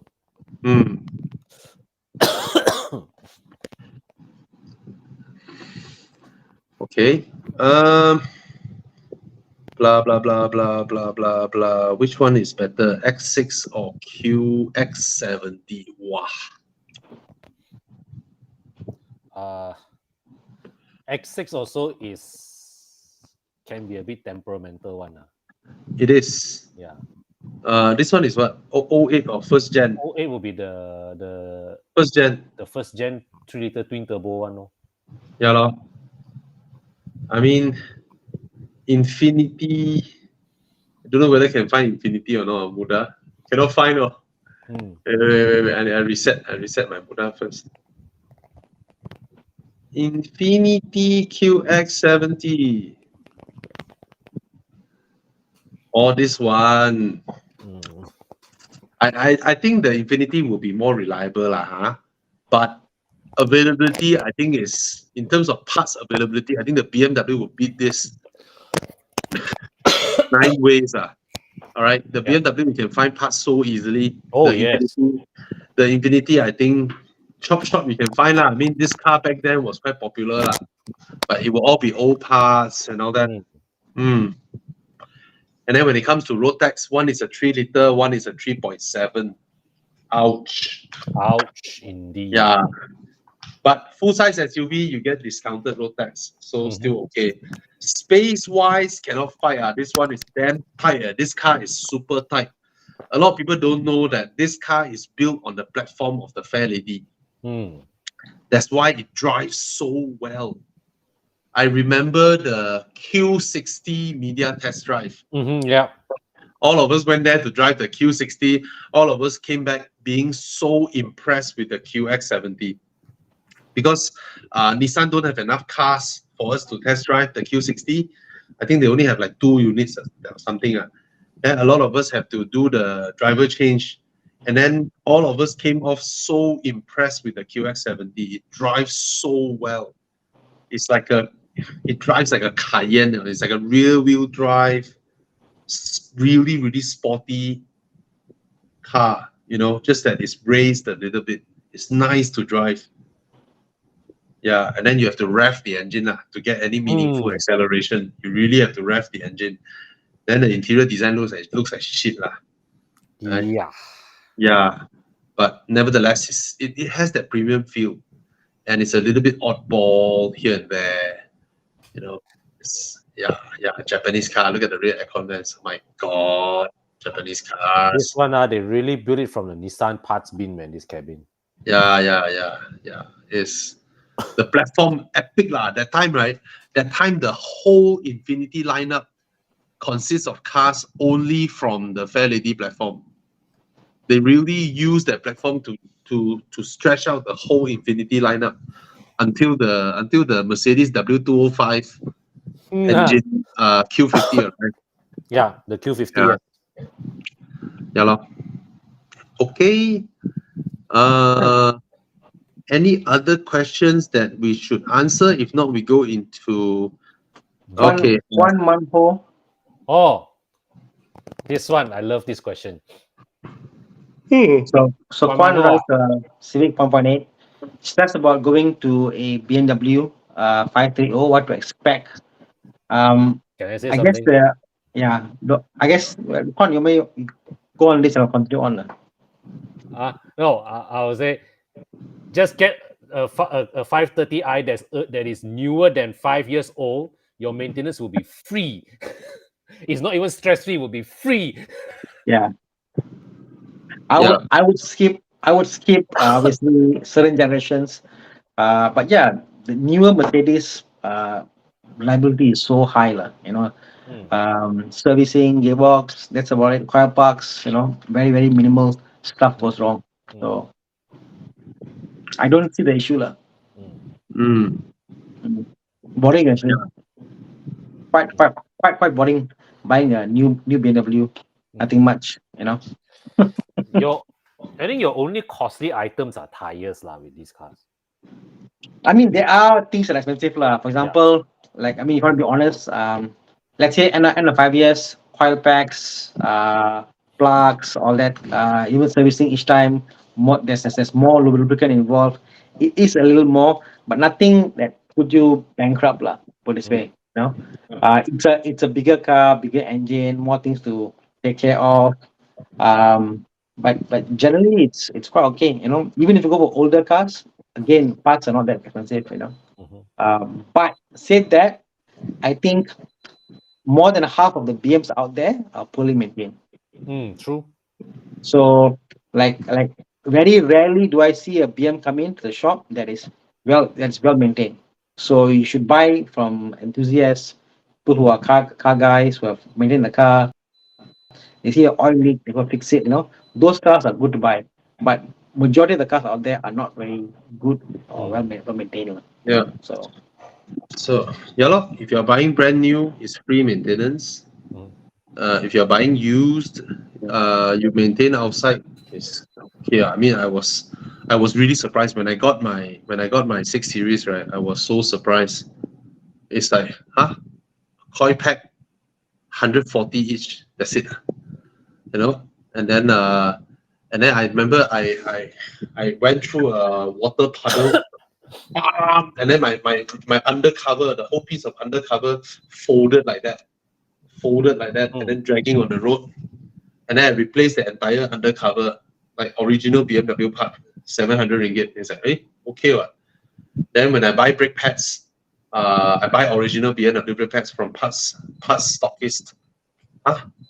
Front brake pads, both 700 ringgit. Okay, so it's reasonable. 610. You see, so it's like, okay, what? I mean, it's not like what people say lah. Wow, anytime there's something go wrong, then you spend 10, 20K. Those were the moral story is. I think those were the era. The moral story. Sorry, those were the era where a lot of workshops. There were lesser workshops who can fix BMWs, and they really take up their parang and really taro their customers. Now I think no lah. Yeah. Okay.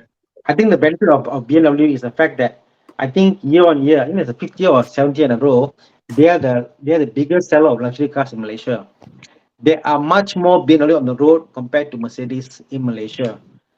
Parts are also, and there's also a lot of shared components for BMW opposed to the other manufacturers. That's why in Malaysia, at least parts are cheap for BMs. So it's a benefit. Yeah, man. Okay. Okay. He has a question. Why B48 reputation is so high? Why so great about compared to N series? Really bulletproof. They try to poke holes. Whenever an engine comes out, people will take it and they will try to tune it, test it. They will try to test the car and see what is the test points like. In the end, they had the charge pipes, turning chain. They've gone through.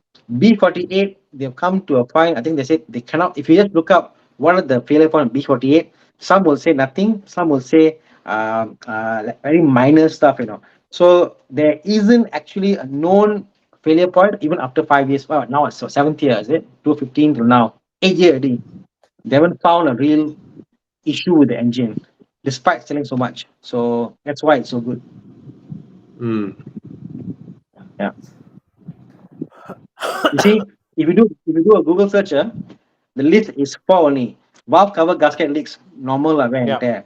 Cylinder heat ventilation line issues, normal, it's just breather hose. Water pump failure, not failure, it's just wear and tear. Cracked oil filter housing, is just your mechanic trying too much. So like these are very, very stupid stuff, like very basic. They cannot find things to do. They say, we can improve on this and that, but other than that, there is no actual flaw with the engine. Unlike other engines that we have in other German cars. So yeah, that's why.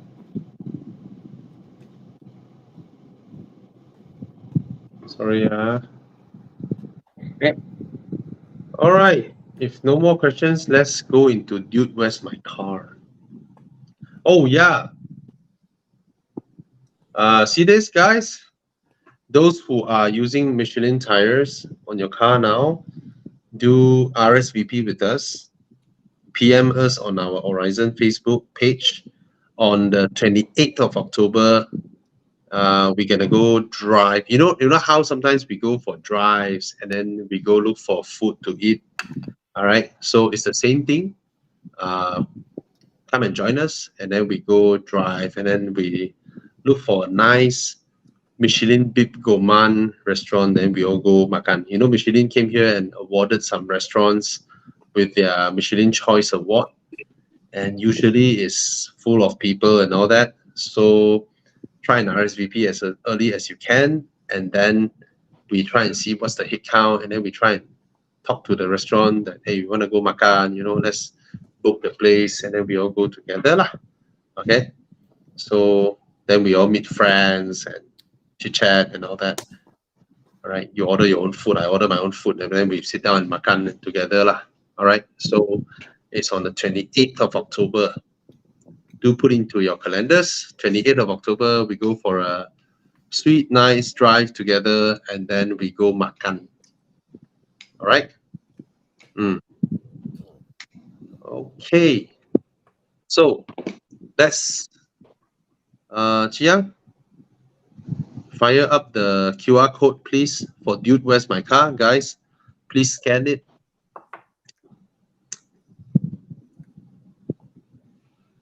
Okay, some quick one now. We just fire through lah, huh? MK7 GTI is reliable. You know, it's not as crazy as the MK5, MK6 mechatronics. All right, guys, let's scan the code. Where's my phone? Where's my spare phone? Chiang, can you remove the comment? Yeah. Comment. It's blocking the QR code. Where's my spare phone? Thank you.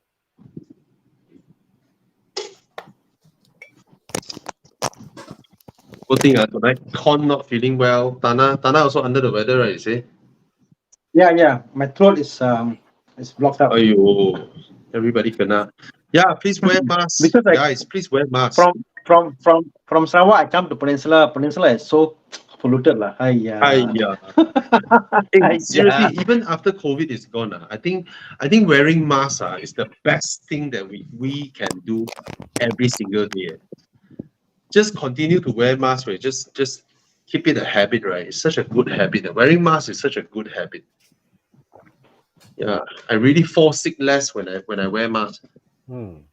Yeah. All right, guys. Round one. Yeah, Con also fell sick already. Yeah, man. Yeah, okay, round one. I wonder what's the theme today, Chiang. What's the theme today, Chiang? Chiang don't want to talk again. Bugger. There's no team. Just compare. No theme. Why you mute yourself after you talk? You don't want to talk with us.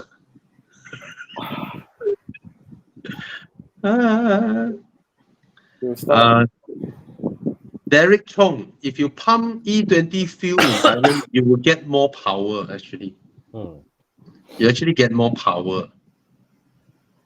But pump the shell, you want to have proper quality fuel in Thailand. Newer cars, you pump E20, not much of an issue. Right? It's only the older ones where you scared the fuel will corrode.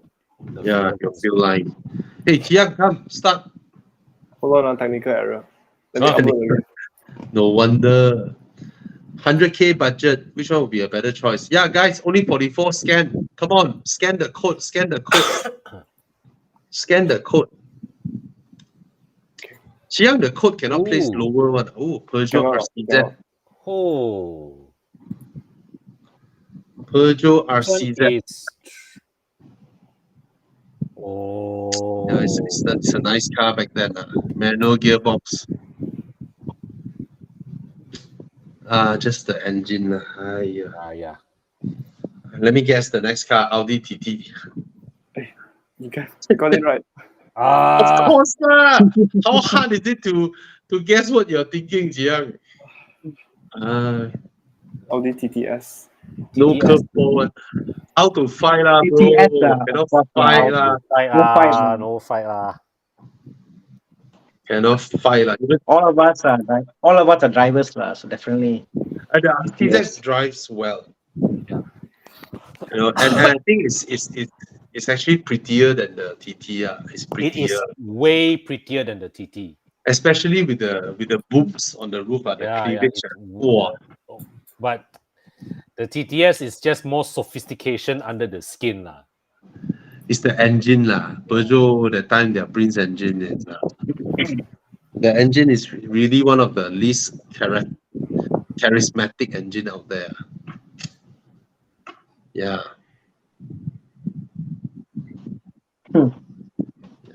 They wrap the entire dashboard on leather, you know. The RCZ. Oh yes. Hey, actually, one thing you have to say, Peugeot puts in the effort for their interiors. Yeah, they put in the effort, but their engineering know-how in terms of yeah, in terms of converting what the guy draw into the engineering parts on how they fit together, it's two different story. Oh yeah, of course. Yeah, man. Can see they built the car on lesser level of expertise than VW Group. Yeah. They draw first, and then you see every time someone draw an interior, right? Another guy needs to look at the interior and design into individual parts that fit together. And then that one will go to the supplier. The supplier will follow their drawing and create the mold, and then supplier A's stuff have to fit together with supplier B.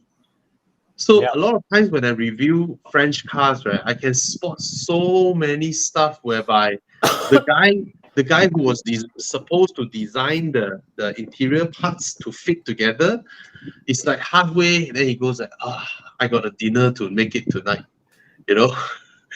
let's do it this way, and then save the file and then send over to the supplier. So it comes back, you open the armrest, you see inside, you can see the two mold lines right smack in the middle. The Germans would design it in a way whereby the mold lines is hidden on the sides or something. Or when you hold the door handle, the molding lines is behind. Or a top part versus a bottom part. Instead of having them both fit together, and then it risks being a point where when it's fit together, right, you have to make sure it's perfect. If not, you can see a gap. Or when you put your finger there, then when you corner, the car flex, right? The two parts will compete your skin. This kind of thing. Then the German designers will design the top part to just overhang to make it look like it's on purpose. But actually that's a molding connection line. The Germans are much more better at that than the French. Yeah. Yeah.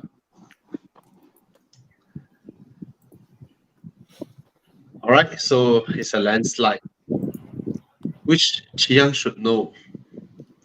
If you put a RCZ there, then you put a Renault Megane there. I don't know. Okay. 7 Series E63. Is it? 65. 65. Oh, E65 Why, 7 against Series. S-Class Let me guess, Chiang, against S-Class? or Audi? Audi A8. Oh, it's a V8. It's a V8. Yeah. It's a V12. V12. This one is a V12. 760i. Go. V12 versus W12. Yes.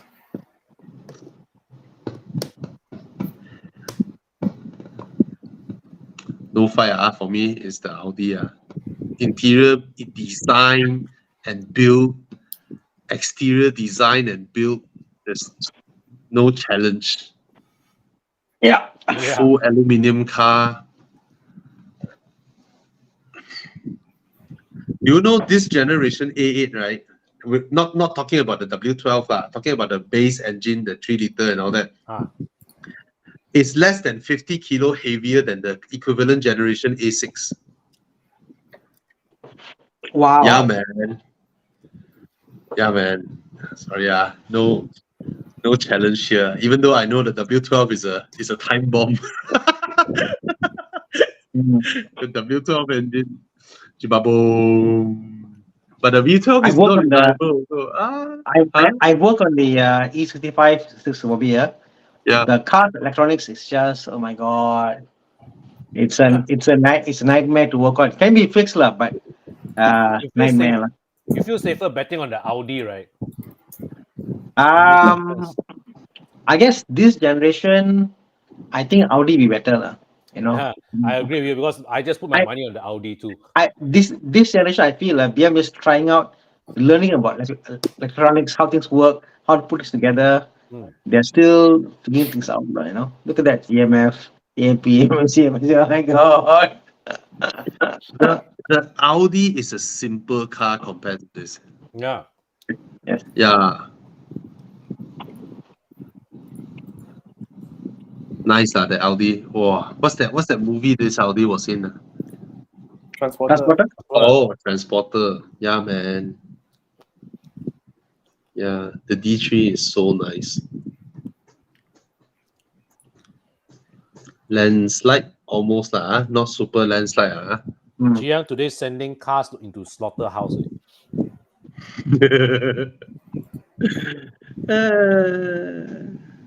Ooh, I okay. can't guess.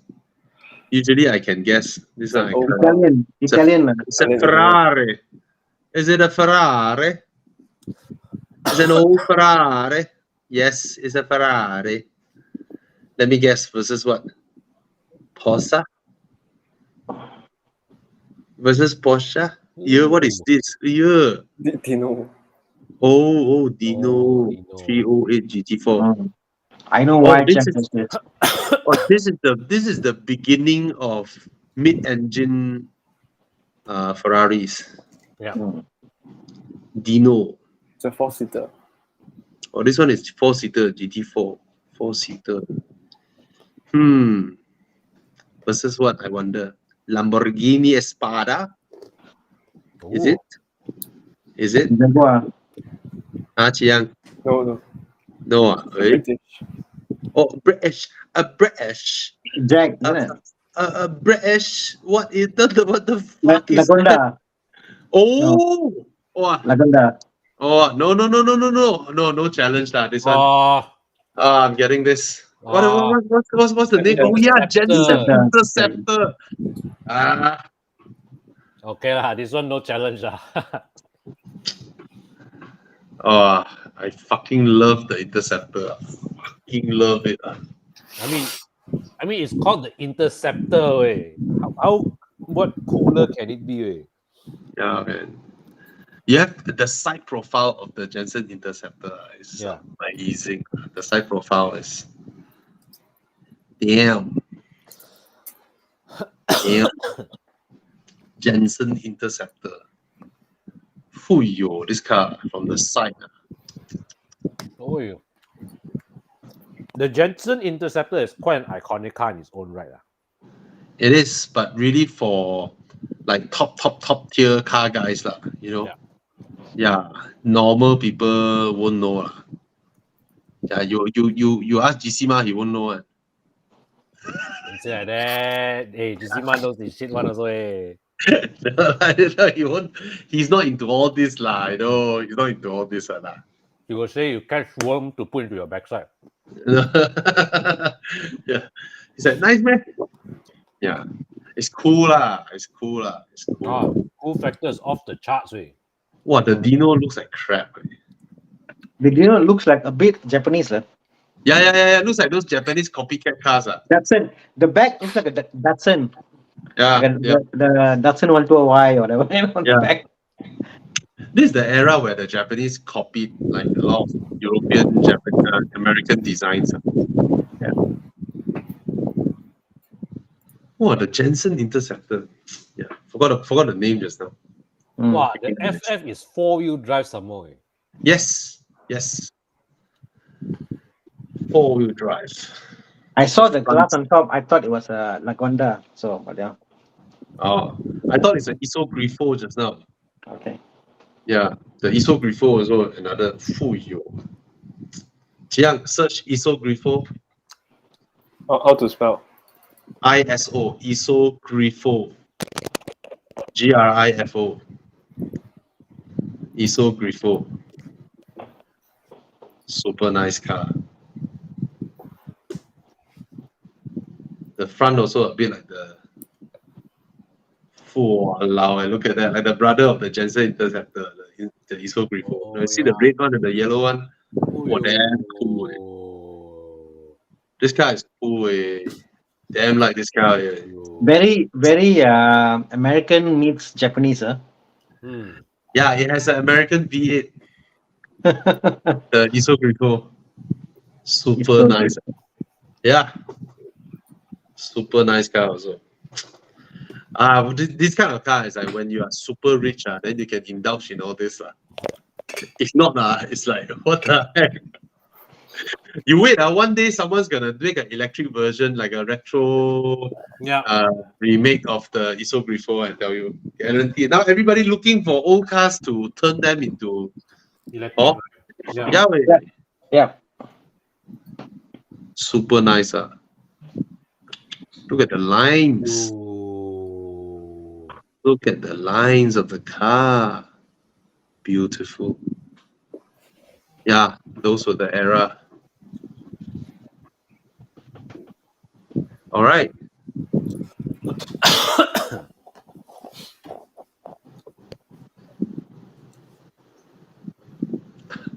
Ooh, tasty. Tasty. Is that an FF? Yeah, that's an FF. Thana got one FF available at 600 plus K. What do I sell?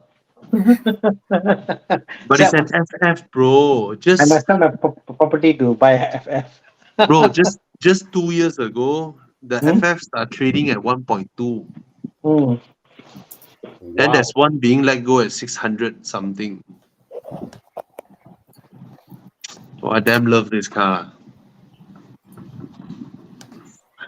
I don't like the way it drives, but then, damn, man. Shooting brake, FF. Shooting brake front. Wow, the front damn ugly. The face.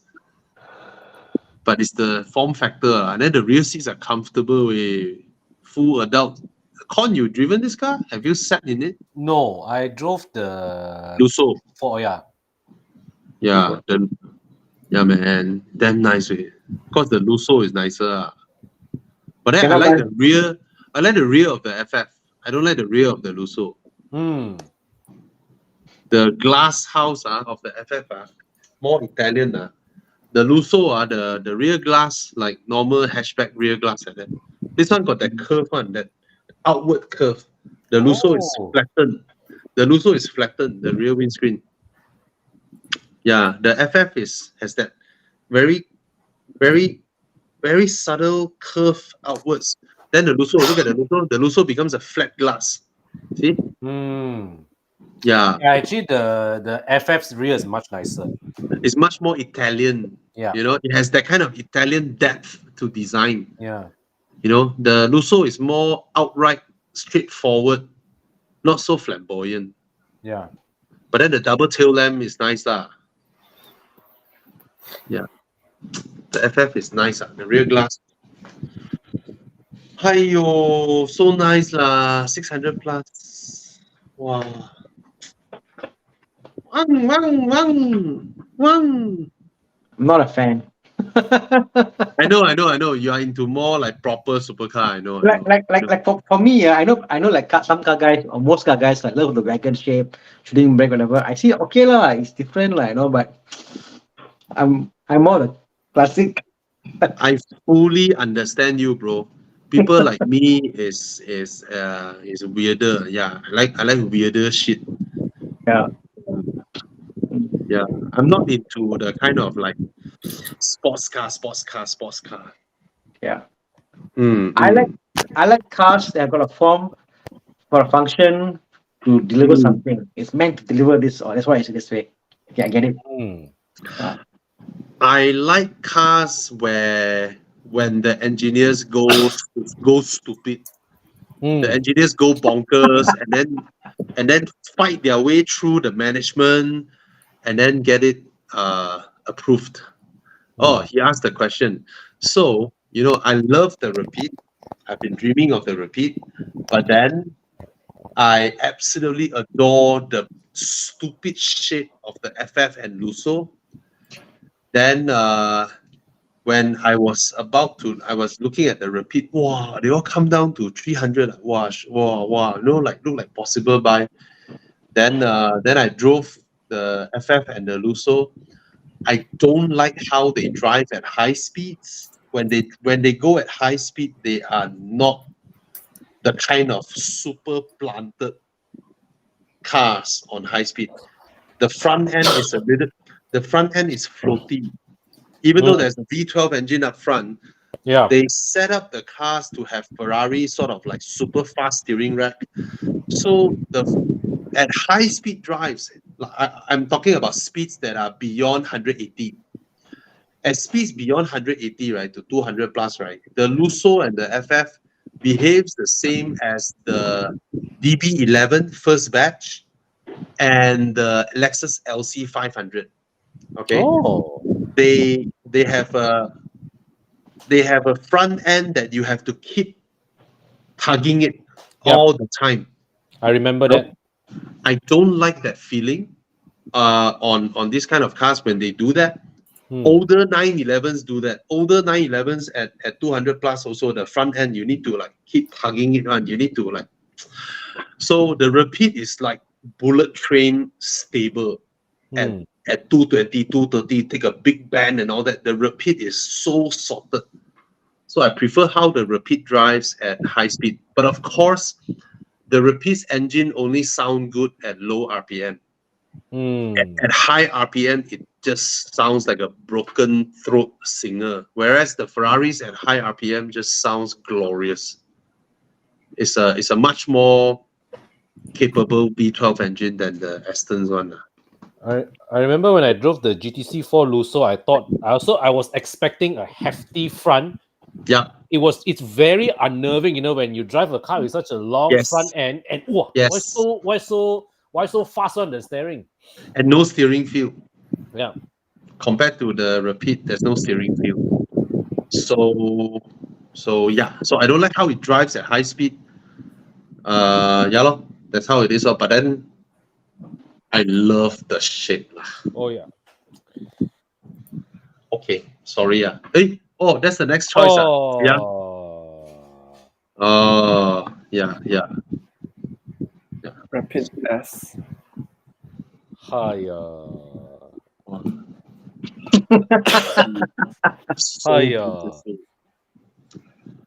Okay. Thana have to make a choice. Thana is like, it's still a Ferrari. No. I kind of imagine being the long front it is for the Ferrari, how it will drive. Not for a four-seater, I'll probably go for the Aston Martin. I think Aston Martin Rapid compared to Ferrari in this category, the Rapid is much better built, better interior, better knobs. Way better built. Way better. Better built. Ferrari is like a Vios compared to a Rapid BMW. That's how far they are. Way far apart. So yeah. The Ferrari I'll only buy when it's stupidly good engine, the loud, crazy looking, like a typical 458 baby, but not for FF lah. Sorry lah. The interior build of the FF and the Lusso, it feels like a joke, Yeah. The plastics they use. Yeah. Oh my god! Like brand new, right? The armrest hinge, right? This is the armrest hinge. Brand new, the armrest already like that. It's like, and then you look at the hinge, right? The hinge is made of plastic. You're like, oh my god! And then all the buttons, they turn sticky. Is the interior build is not even close to the Aston. Yeah. Everything is plastic. So much plastic in there. Aston can really see they really invest a lot of effort to build the interior. That's why their cars are so heavy. You see, like Ferrari, I mean, they all the knobs, everything, they use plastic only. Yeah, Aston go and milled it from metal. Yeah. No comparison lah, for me at least. Yep. Okay. Motor. Is this the last one, Chiang? Yes, this is the last one. Oh. So everybody pick Aston or pick Aston. Yep. Yeah, let's buy one together, everybody. If everybody buy one, then it'll be no longer unique lah. So it's okay. Don't buy one. Thana. This morning, I go and refuel my car. Yeah. And then a young man with a Gran Turismo turned in. Oh, the sound of that car, bro. Intoxicating way. I agree.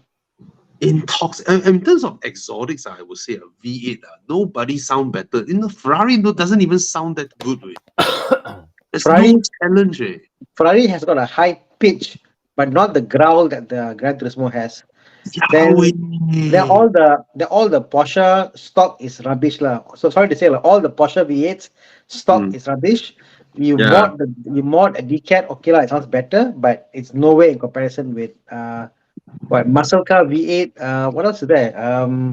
Mustang is loud lah. That's all lah. Yeah. You know? The Vantage V8 lor. Yeah, lor. Yeah, the Maserati V8 sound. Oh my god, it's so nice. It sings. I got a feeling the exhaust, the exhaust manifold, they pipe and they reroute again and again to amplify the sound somehow. Something is there. It's not as is.